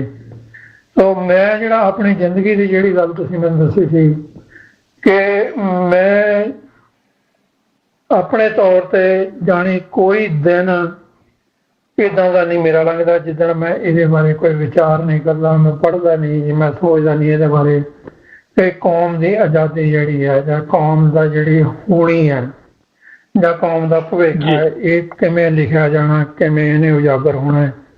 ਇਹ ਸਾਰੀਆਂ ਚੀਜ਼ਾਂ ਹਰ ਸਿੱਖ ਨੂੰ ਜਿਹੜੀ ਆਪਣੇ ਅੰਦਰ ਜਿਹੜੀ ਝਾਤ ਮਾਰਨੀ ਚਾਹੀਦੀ ਹੈ, ਬਜਾਏ ਇਹ ਚੀਜ਼ ਹੈ ਕਿ ਅਸੀਂ ਦੂਜਿਆਂ ਦੀ ਗੱਲ ਦੇ ਉੱਤੇ ਕਿੰਤੂ ਪਰੰਤੂ ਕੇ ਸਾਰਾ ਸਮਾਂ ਲੰਘਾ ਦਈਏ। ਹੁਣ ਇੱਕ ਭਾਈ ਮਨਵੀਰ ਸਿੰਘ ਜੀ ਤੁਸੀਂ ਵੀ ਦੇਖਦੇ ਹੋ ਬਾਹਰ ਰਹਿੰਦੇ, ਬੜੀ ਲੰਮਾ ਸਮਾਂ ਹੋ ਗਿਆ ਤੁਹਾਨੂੰ ਵੀ, ਕਿ ਉੱਥੇ ਅਸੀਂ ਕਹਿੰਦੇ ਹਾਂ ਸਰਕਾਰੀ ਏਜੰਸੀਆਂ ਨਹੀਂ ਸਾਨੂੰ ਬੈਠਣ ਦਿੰਦੀਆਂ, ਸਾਨੂੰ ਸਰਕਾਰਾਂ ਦੀ ਘੁਸਪੈਠ ਕਰਦੀਆਂ, ਸਾਡੇ ਗਰੁੱਪ ਬਣ ਗਏ, ਆ ਹੋ ਗਿਆ। ਇੱਥੇ ਇੱਕ ਗੁਰੂ ਘਰ ਦੇ ਵਿੱਚ ਜੇ ਤੁਹਾਡੇ 10 ਜੀ ਆ ਜਿਹੜੇ ਇਸ ਗੱਲ ਨਾਲ ਸਹਿਮਤ ਹੈ ਕਿ ਸਿੱਖਾਂ ਨੂੰ ਆਪਣਾ ਦਰ ਘਰ ਚਾਹੀਦਾ ਜੀ, ਜੇ ਉਹ 10 ਬੰਦੇ ਵੀ ਇਕੱਠੇ ਨਹੀਂ ਬੈਠ ਸਕਦੇ ਤਾਂ ਫਿਰ ਕਿਹੜੀ ਏਜੰਸੀ ਜਿਹੜੀ ਆ ਉਹ ਤੁਹਾਡੇ ਵਿਚਾਲੇ ਬੜੀ ਹੈ। ਉਹ ਏਜੰਸੀ ਜਿਹੜੀ ਉਹ ਮੈਂ ਦੱਸਣੀ ਚਾਹੁੰਦਾ ਵੀ ਜਿਹੜੀ ਉਹ ਸਾਡੀ ਜਿਹੜੀ ਹਉਮੈ ਜਿਹੜੀ ਉਹ ਨਹੀਂ ਸਾਨੂੰ ਬੈਠਣ ਦਿੰਦੀ। ਜਿਹੜਾ ਜਿਹੜਾ ਸਾਡੀ ਈਗੋ ਪ੍ਰੋਬਲਮ ਹੈ ਨਾ ਸਾਡੀ ਵੀ ਮੈਂ ਜੀ ਦੇਖੋ ਮੈਂ ਇਹ ਤੋਂ ਪਹਿਲਾਂ ਦਾ ਤੁਰਿਆ ਹੋਇਆ ਕਿ ਮੈਂ ਆਹ ਕੀਤਾ ਮੈਂ ਉਹ ਕੀਤਾ। ਭਈ ਇੱਕ ਗੱਲ ਜਿਹੜੀ ਆ ਹਰ ਸਿੱਖ ਦੇ ਮਨ ਦੇ ਵਿੱਚ ਇਹ ਵਸਾਉਣੀ ਬਹੁਤ ਜ਼ਰੂਰੀ ਹੈ ਕਿ ਜੇ ਕੱਲ ਕੋਈ ਸਿੰਘ ਆਏ ਸੀ ਮੇਰੇ ਕੋਲ, ਮੈਂ ਉਹਨਾਂ ਨਾਲ ਗੱਲ ਕਰ ਰਿਹਾ ਸੀ ਵੀ ਅਸੀਂ ਕਹਿੰਦੇ ਵੀ ਸਿੱਖਾਂ ਦੀਆਂ ਸਮੱਸਿਆਵਾਂ ਬਹੁਤ ਨੇ। ਹਾਂਜੀ, ਆਮ ਲੋਕੀ ਕਹਿੰਦੇ ਨੇ ਵੀ ਸਿੱਖਾਂ ਦੀਆਂ ਪ੍ਰੋਬਲਮਾਂ ਬਹੁਤ ਨੇ ਤੇ ਅਜੇ ਕੌਮ ਜਿਹੜੀ ਆ ਉਹ ਵਿਖਰੀ ਪਈ ਆ। ਜੀ ਮੈਂ ਕਹਿੰਦਾ ਵੀ ਦੇਖੋ ਅਮਰੀਕਾ ਇੱਕ ਸੁਪਰ ਪਾਵਰ ਹੈ, ਅਸੀਂ ਕਹਿੰਦੇ ਵੀ ਦੁਨੀਆ 'ਚ ਸਭ ਤੋਂ ਵੱਡੀ ਪਾਵਰ ਹੈ। ਕੀ ਅਮਰੀਕਾ ਦੀਆਂ ਸਮੱਸਿਆਵਾਂ ਹੱਲ ਹੋ ਗਈਆਂ?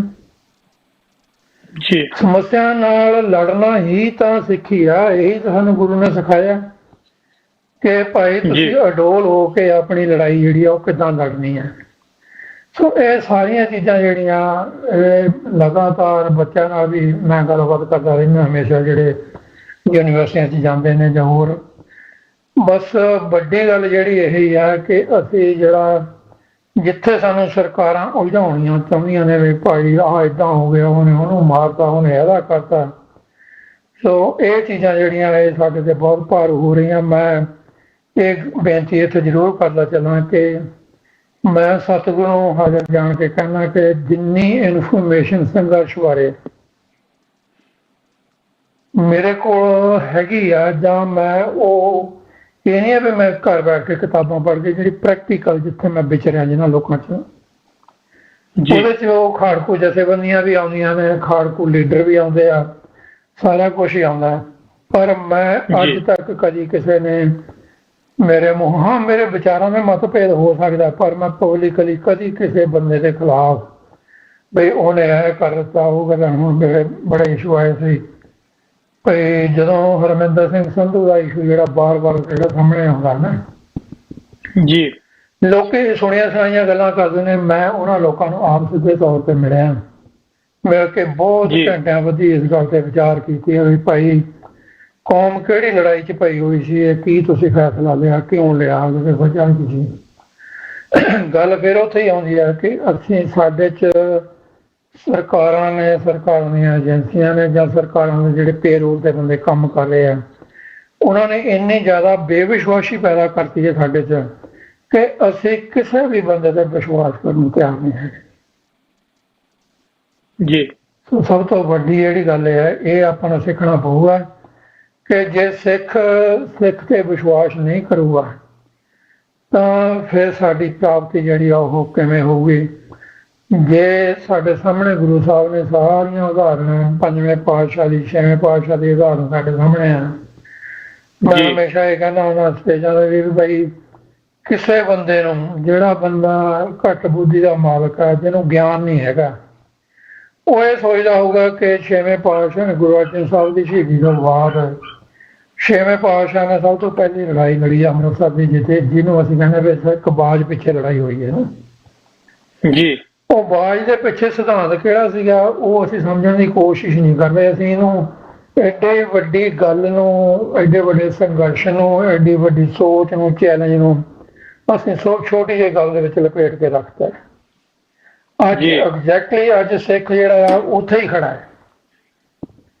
ਕੋਈ ਬੰਦਾ ਇਹਨਾਂ ਨੂੰ ਆ ਕੇ ਮਾੜੀ ਮੋਟੀ ਗੱਲ ਦੱਸ ਦੇ, ਉਹ ਜੀ ਫਲਾਣੇ ਨੇ ਦੇਖੋ ਜੀ ਉਹ ਗੁਰਦੁਆਰਿਆਂ 'ਚ ਕੋਠੀਆਂ ਚੁਕਾਤੀਆਂ ਜੀ, ਉਹਦੇ ਉਹ ਹੁਣ ਭਾਈ ਅਮਰਪਾਲ ਜੀ ਦਾ ਅੱਜ ਤੱਕ ਸਿੱਖ ਹੀ ਨਹੀਂ ਖਹਿੜਾ ਛੱਡਦੇ ਬਈ ਉਹ ਜੀ ਉੱਥੇ ਗੁਰੂ ਮਹਾਰਾਜ ਸਰੂਪ ਲੈ ਗਏ ਤਾਂ ਉੱਥੋਂ ਗੱਲ ਵੱਧ ਗਈ ਹੈ ਨਾ।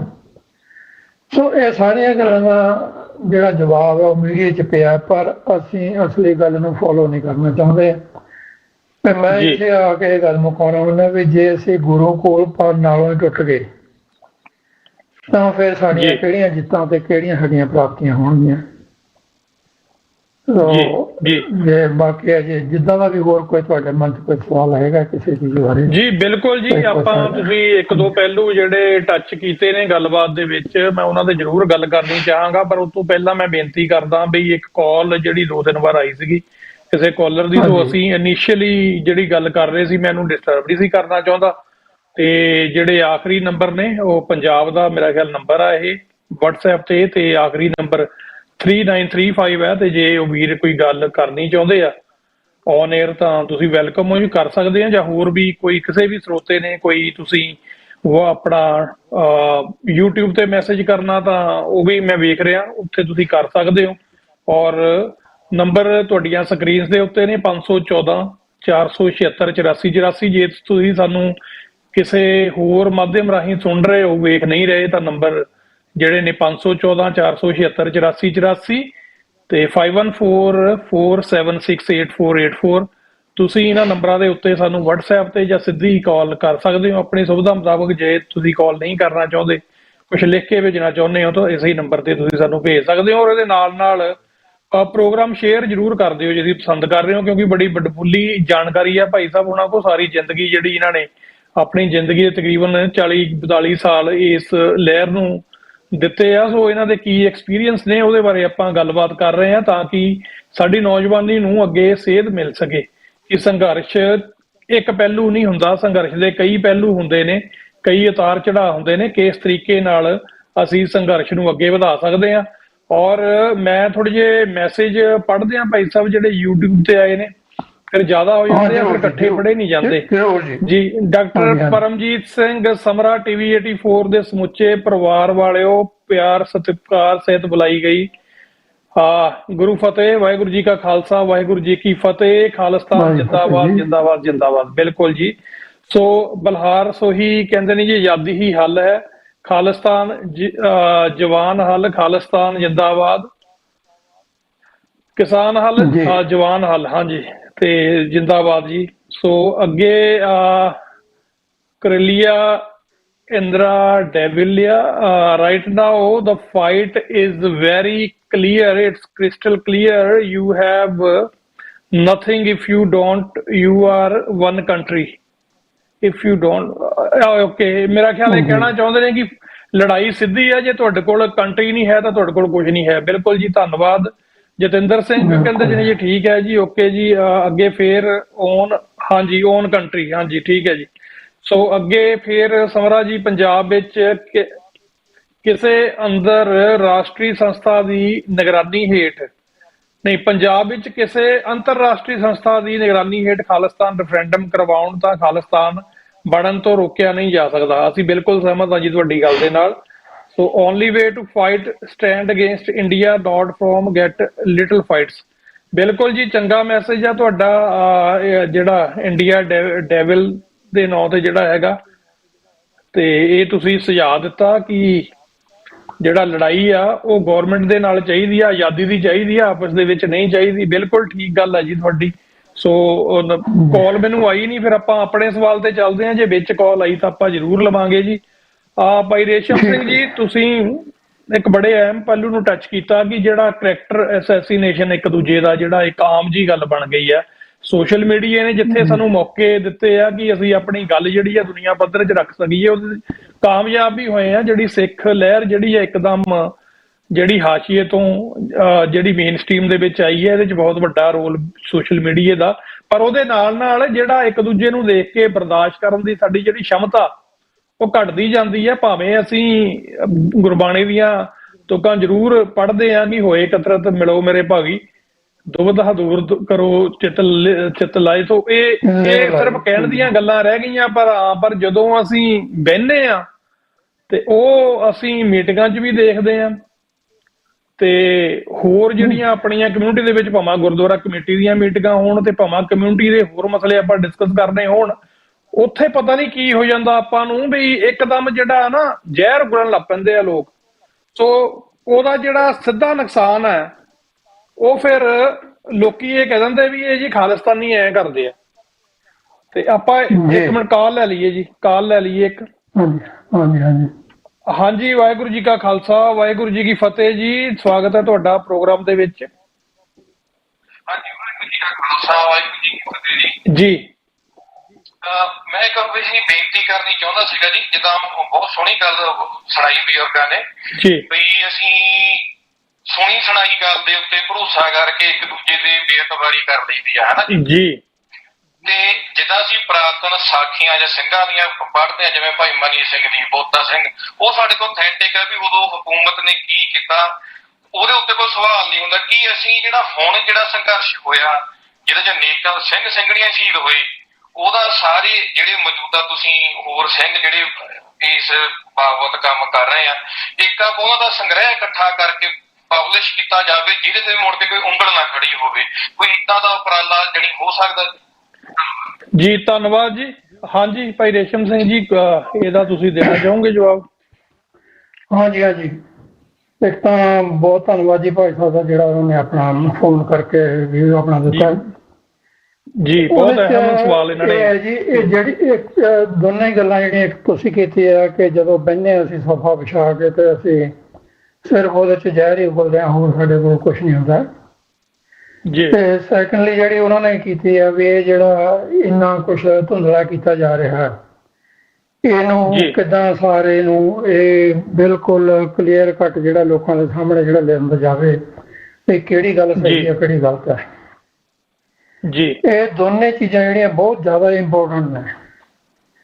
ਇੱਕ ਤਾਂ ਮੈਂ ਤੁਹਾਨੂੰ ਆਪਣੇ ਤਜਰਬੇ ਤੋਂ ਦੱਸਦਾ ਵੀ ਜਿਹੜੀ ਗੁਰੂ ਘਰਾਂ ਦੇ ਵਿੱਚ ਜਿਹੜੀ ਜਦੋਂ ਆਪਾਂ ਗੱਲ ਕਰਦੇ ਜਾਂ ਆਪਣੀਆਂ ਮੀਟਿੰਗਾਂ 'ਚ ਕਰ ਲਈਏ, ਗੁਰੂ ਘਰਾਂ ਦੀ ਨਾਲ ਹੀ ਕਰੀਏ, ਜੇ ਜਥੇਬੰਦੀਆਂ ਵੀ ਇਕੱਠੀਆਂ ਹੋ ਕੇ ਕਿਤੇ ਬਹਿੰਦੀਆਂ ਨੇ ਤੇ ਹਮੇਸ਼ਾ ਮੈਂ ਦੇਖਦਾ ਵੀ ਜੇ 20 ਬੰਦੇ ਮੀਟਿੰਗ 'ਚ ਬੈਠੇ ਆ ਤੇ 19 ਬੰਦੇ ਵੀ ਜੇ ਸਹਿਮਤ ਹੋ ਜਾਣ ਤਾਂ ਇੱਕ ਬੰਦਾ ਜਿਹੜਾ ਆ ਉਹ ਇੱਦਾਂ ਦਾ ਇਸ਼ੂ ਲਿਆ ਕੇ ਖੜਾ ਕਰ ਦੂਗਾ ਤੇ ਬਾਕੀਆਂ ਨੂੰ ਵੀ ਲੱਗੂਗਾ ਵੀ ਇਹ ਬੜਾ ਇੰਪੋਰਟੈਂਟ ਇਸ਼ੂ ਆ। ਪਰ ਜਿਹੜੇ ਲੋਕਾਂ ਨੇ ਏਜੰਸੀਆਂ ਦੇ ਕੰਮ ਕਰਨ ਦੇ ਸਿਸਟਮ ਨੂੰ ਪੜ੍ਹਿਆ ਜਾਂ ਉਹਨੂੰ ਹੰਡਾਇਆ, ਉਹ ਇਹ ਗੱਲ ਕਲੀਅਰ ਹੁੰਦੀ ਆ ਉਹਨਾਂ ਨੂੰ ਕਿ ਜੇ ਤੁਹਾਨੂੰ ਕੋਈ ਤੁਹਾਡੇ ਟਰੈਕ ਤੋਂ ਲਾ ਕੇ ਕਿਸੇ ਦੂਜੇ ਟਰੈਕ ਤੇ ਲਿਜਾ ਰਿਹਾ ਤੁਹਾਡੀ ਸਾਰੀ ਗੱਲਬਾਤ ਨੂੰ, ਤਾਂ ਉਸ ਬੰਦੇ ਨੂੰ ਵਾਚ ਕਰਨਾ ਬਹੁਤ ਜ਼ਰੂਰੀ ਆ।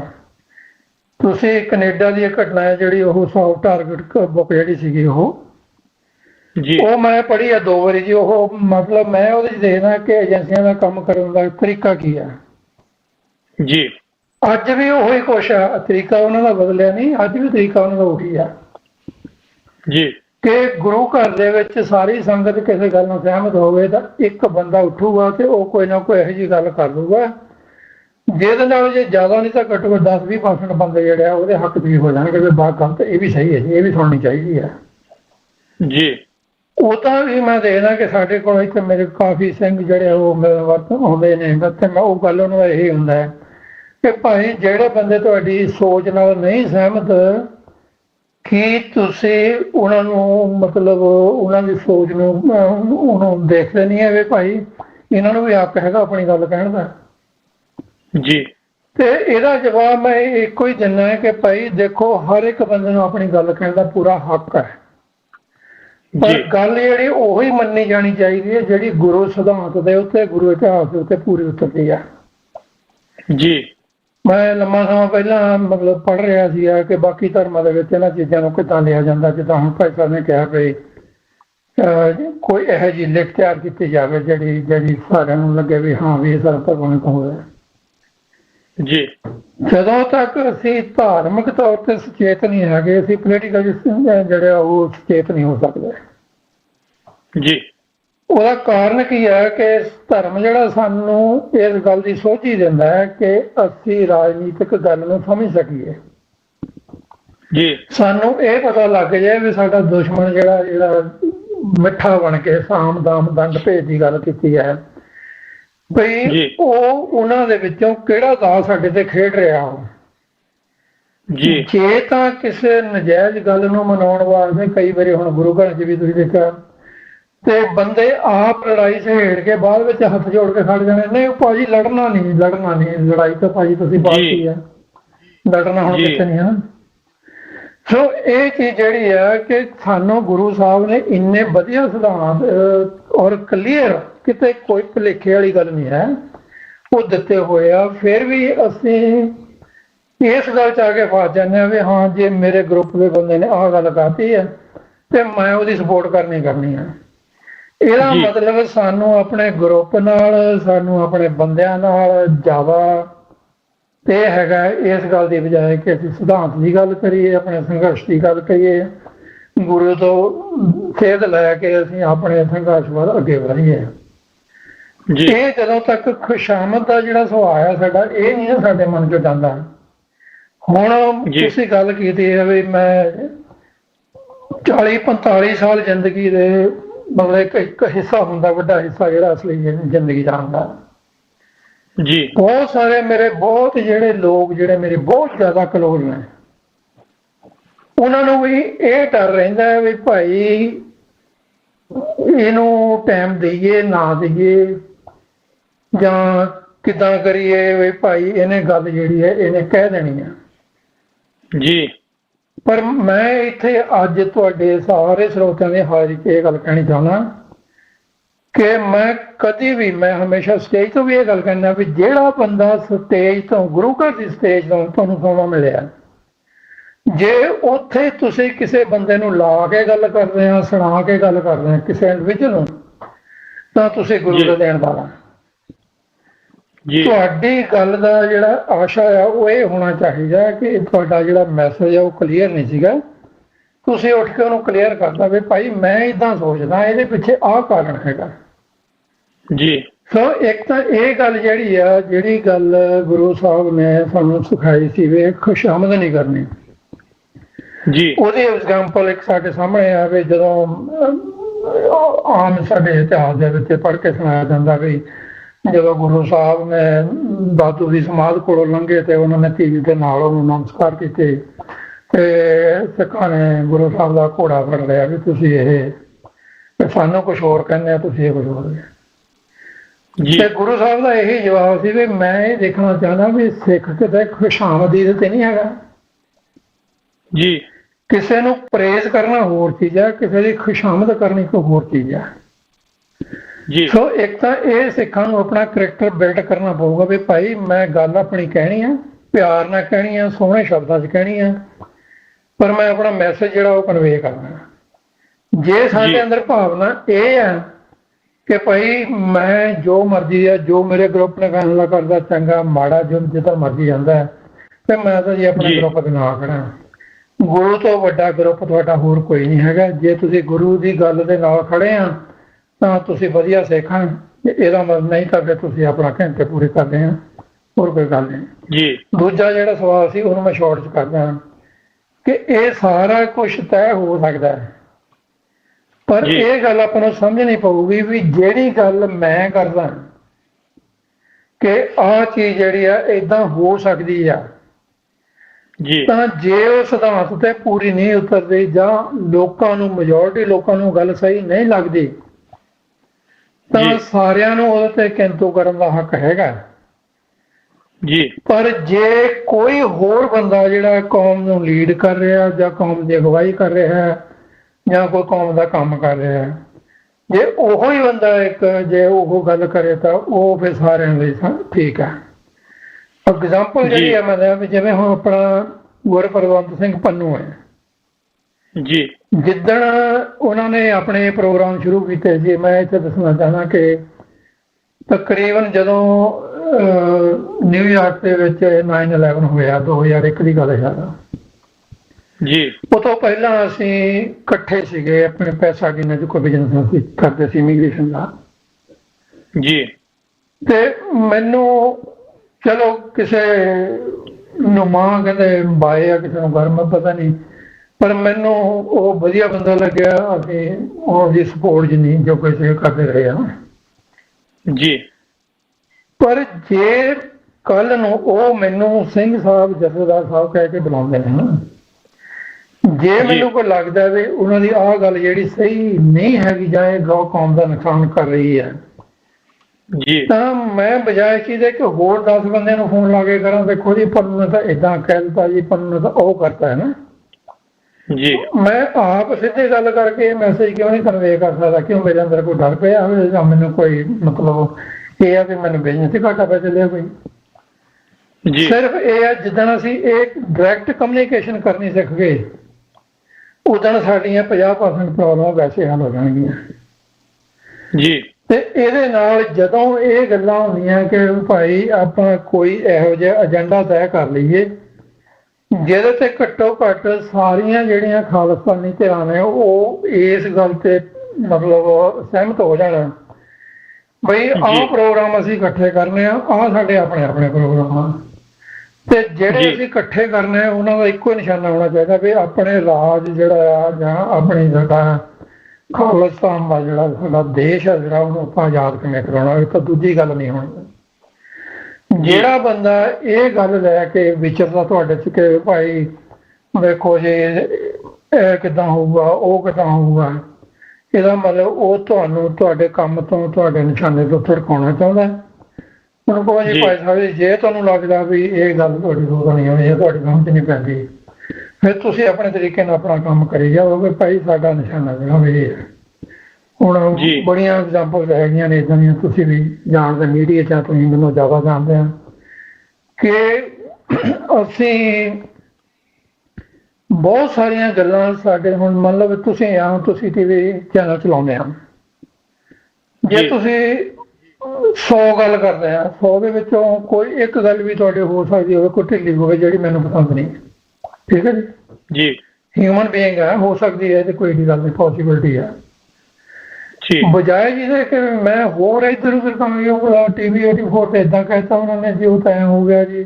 ਹਾਂਜੀ ਮੈਂ ਕਹਾਂਗਾ ਵੀ ਭਾਈ ਮੈਨੂੰ ਭਾਈ ਮਨਵੀਰ ਸਿੰਘ ਨੇ ਪਿਛਲੇ 20 ਸਾਲ ਤੋਂ ਜਾਣਦੇ ਆ, ਮੈਂ ਆਪ ਕਾਲ ਕਰਕੇ ਉਹਨੂੰ ਕਹਿੰਦਾ ਵੀ ਭਾਈ ਇਹਨਾਂ ਚੀਜ਼ਾਂ ਦਾ ਧਿਆਨ ਰੱਖਿਆ ਕਰੋ ਜੀ। ਸੋ ਸਾਡੀ ਜਿਹੜੀ ਹੈ ਸਭ ਤੋਂ ਵੱਡੀ ਸਮੱਸਿਆ ਇਹ ਬਣ ਗਈ ਹੈ ਕਿ ਅਸੀਂ ਖਿੱਚ ਕੇ ਗੱਲ ਨੂੰ ਦੂਜੇ ਪਾਸੇ ਲਿਜਾਣ 'ਚ ਜ਼ਿਆਦਾ ਪ੍ਰੈਫਰ ਕਰਦੇ ਹਾਂ ਬਜਾਏ ਜਿਹਦੇ ਕਿ ਉਸ ਮਸਲੇ ਨੂੰ ਸੋਲਵ ਕਰਾਂਗੇ।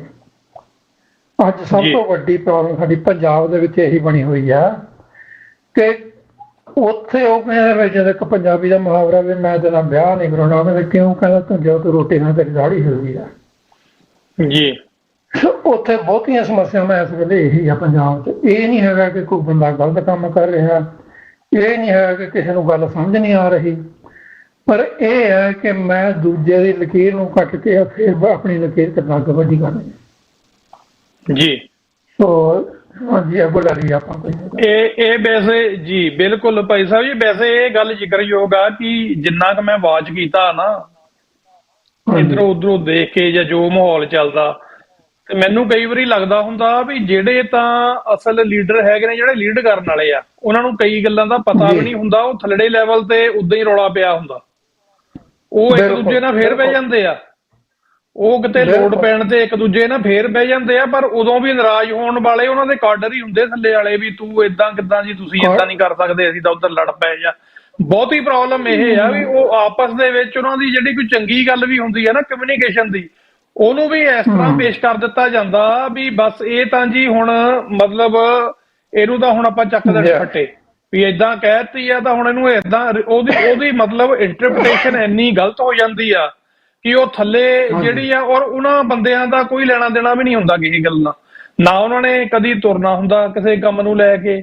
ਨਾ ਉਹਨਾਂ ਨੇ। ਕੁਝ ਬੰਦੇ ਦੂਜੇ ਪਾਸਿਓਂ IT ਸੈੱਲ ਗੌਰਮੈਂਟ ਦੇ ਬਹੁਤ ਕੰਮ ਕਰਦੇ ਆ, ਉਹ ਗੱਲ ਨੂੰ ਇਸ ਤਰ੍ਹਾਂ ਡਿਜ਼ਾਈਨ ਕਰਕੇ ਪੇਸ਼ ਕਰਦੇ ਆ ਵੀ ਆਪਸ 'ਚ ਸਿੰਘ ਫਸੇ ਰਹਿਣ। ਸੋ ਇਹਨਾਂ ਗੱਲਾਂ ਤੋਂ ਸਾਨੂੰ ਸੁਚੇਤ ਵੀ ਰਹਿਣਾ ਚਾਹੀਦਾ, ਖਿਆਲ ਵੀ ਰੱਖਣਾ ਚਾਹੀਦਾ, ਔਰ ਇਹਨਾਂ ਦਾ ਹਿੱਸਾ ਵੀ ਨਹੀਂ ਬਣਨਾ ਚਾਹੀਦਾ। ਸਭ ਤੋਂ ਵਧੀਆ ਗੱਲ ਇਹੀ ਆ ਜੇ ਇਹਨਾਂ ਗੱਲਾਂ ਤੋਂ ਬਚਣਾ ਭਰਾ ਮਾਰੂ ਜੰਗ ਤੋਂ, ਤੇ ਕੋਈ ਵੀ ਜਿਹੜੀ ਨੈਗੇਟਿਵ ਗੱਲ ਆ ਉਹਦਾ ਆਪਾਂ ਹਿੱਸਾ ਹੀ ਨਾ ਬਣੀਏ, ਨਾ ਚੰਗੀ, ਨਾ ਉਹਦੇ ਹੱਕ 'ਚ ਗੱਲ ਕਰੋ, ਨਾ ਉਹਦੇ ਵਿਰੋਧ 'ਚ ਕਰੋ। ਉਹ ਗੱਲ ਆਪੇ ਹੀ ਥੋੜੇ ਜਿਹੇ ਬੰਦਿਆਂ 'ਚ ਰਹਿ ਕੇ ਦੱਬ ਜਾਂਦੀ ਆ।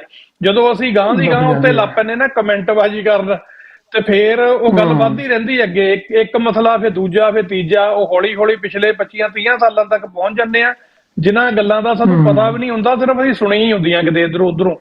ਸੋ ਇਸ ਗੱਲ ਦੀ ਮੇਰਾ ਖਿਆਲ ਆ ਵੀ ਸਾਨੂੰ ਸਾਰਿਆਂ ਨੂੰ ਖਿਆਲ ਰੱਖਣ ਦੀ ਲੋੜ ਆ। ਔਰ ਭਾਈ ਸਾਹਿਬ ਉਹਨਾਂ ਨੇ ਕਿਹਾ ਸੀ ਵੀ ਮੌਜੂਦਾ ਸੰਘਰਸ਼ ਦੇ ਵਿੱਚ, ਮੈਂ 1 ਮਿੰਟ ਦੀ ਦੱਸਦੇ ਆ, ਮੈਂ ਭੁੱਲ ਨਾ ਜਾਵਾਂ, ਭਾਈ ਸਾਹਿਬ ਉਹਨਾਂ ਦੀ ਜਿਨ੍ਹਾਂ ਦੀ ਕਾਲ ਆਈ ਸੀ, ਉਹਨਾਂ ਨੇ ਕਿਹਾ ਸੀ ਮੌਜੂਦਾ ਸੰਘਰਸ਼ ਦੇ ਜਿਹੜੇ ਸ਼ਹੀਦ ਆ ਉਹਨਾਂ ਦੀ ਗਾਥਾ। ਮੇਰਾ ਖਿਆਲ ਆ ਕਿ ਮੈਂ 3-4 ਮੇਨ ਜਿਹੜੀਆਂ ਬੁੱਕਸ ਆ ਰੈਕਮੈਂਡ ਕਰਨੀਆਂ ਚਾਹੁੰਦਾ। ਇੱਕ ਤਾਂ ਡਾਇਰੈਕਟ ਜਿਹੜੀ ਆ ਗੱਲਬਾਤ ਆ ਉਹ ਭਾਈ ਦਲਜੀਤ ਸਿੰਘ ਬਿੱਟੂ ਉਹਨਾਂ ਦੀਆਂ ਜਿਹੜੀਆਂ ਹੈਗੀਆਂ ਨਾ ਆਪਣੇ ਖਾੜਕੂ ਸੰਘਰਸ਼ ਦੀ ਸਾਖੀ, ਮੇਰਾ ਖਿਆਲ ਇਹ 1 ਤੇ 2 ਵੋਲੀਅਮ। ਇੱਕ ਹੋਰ ਕਿਤਾਬ ਆ ਵੀ ਭੈਣਾਂ ਦਾ ਰੋਲ ਕੀ ਸੀ, ਉਹ ਪੜ੍ਹਨੀ ਚਾਹੀਦੀ ਆ। ਸਰਦਾਰ ਬਲਜੀਤ ਸਿੰਘ ਖਾਲਸਾ ਉਹਨਾਂ ਨੇ ਲਿਖੀ ਸੀ ਹੱਡੀ ਹੰਡਾਇਆ, ਜਿਹੜਾ ਹੱਡੀ ਹੰਡਾਇਆ ਖੂਨੀ ਦਾ ਹੱਕ ਆ। ਹਾਂਜੀ, ਭੈਣ ਸੰਦੀਪ ਕੌਰ ਉਹਨਾਂ ਦੀ ਕਿਤਾਬ ਹੈ ਜੀ ਜਿਹੜਾ ਬਿਖੜਾ ਪਿੰਡ ਆ, ਜਾਂ ਪਵਿੱਤ ਕੌਰ ਉਹਨਾਂ ਦੀ ਕਿਤਾਬ ਹੈ ਸਰਦਾਰ ਸਿਮਰਨਜੀਤ ਸਿੰਘ ਮਾਨ ਦੀ ਜੇਲ੍ਹ ਦੇ ਵਿੱਚ ਹੁੰਦੇ ਆ, ਉਹਨਾਂ ਦੇ ਪਰਿਵਾਰ ਤੇ ਕੀ ਬੀਤੀ ਹੈ ਜਿਹੜੀ, ਤੇ ਉਹ ਕਿਤਾਬ ਹੈਗੀ ਆ ਚੁਰਾਏ ਹੋਏ ਬਰੇ।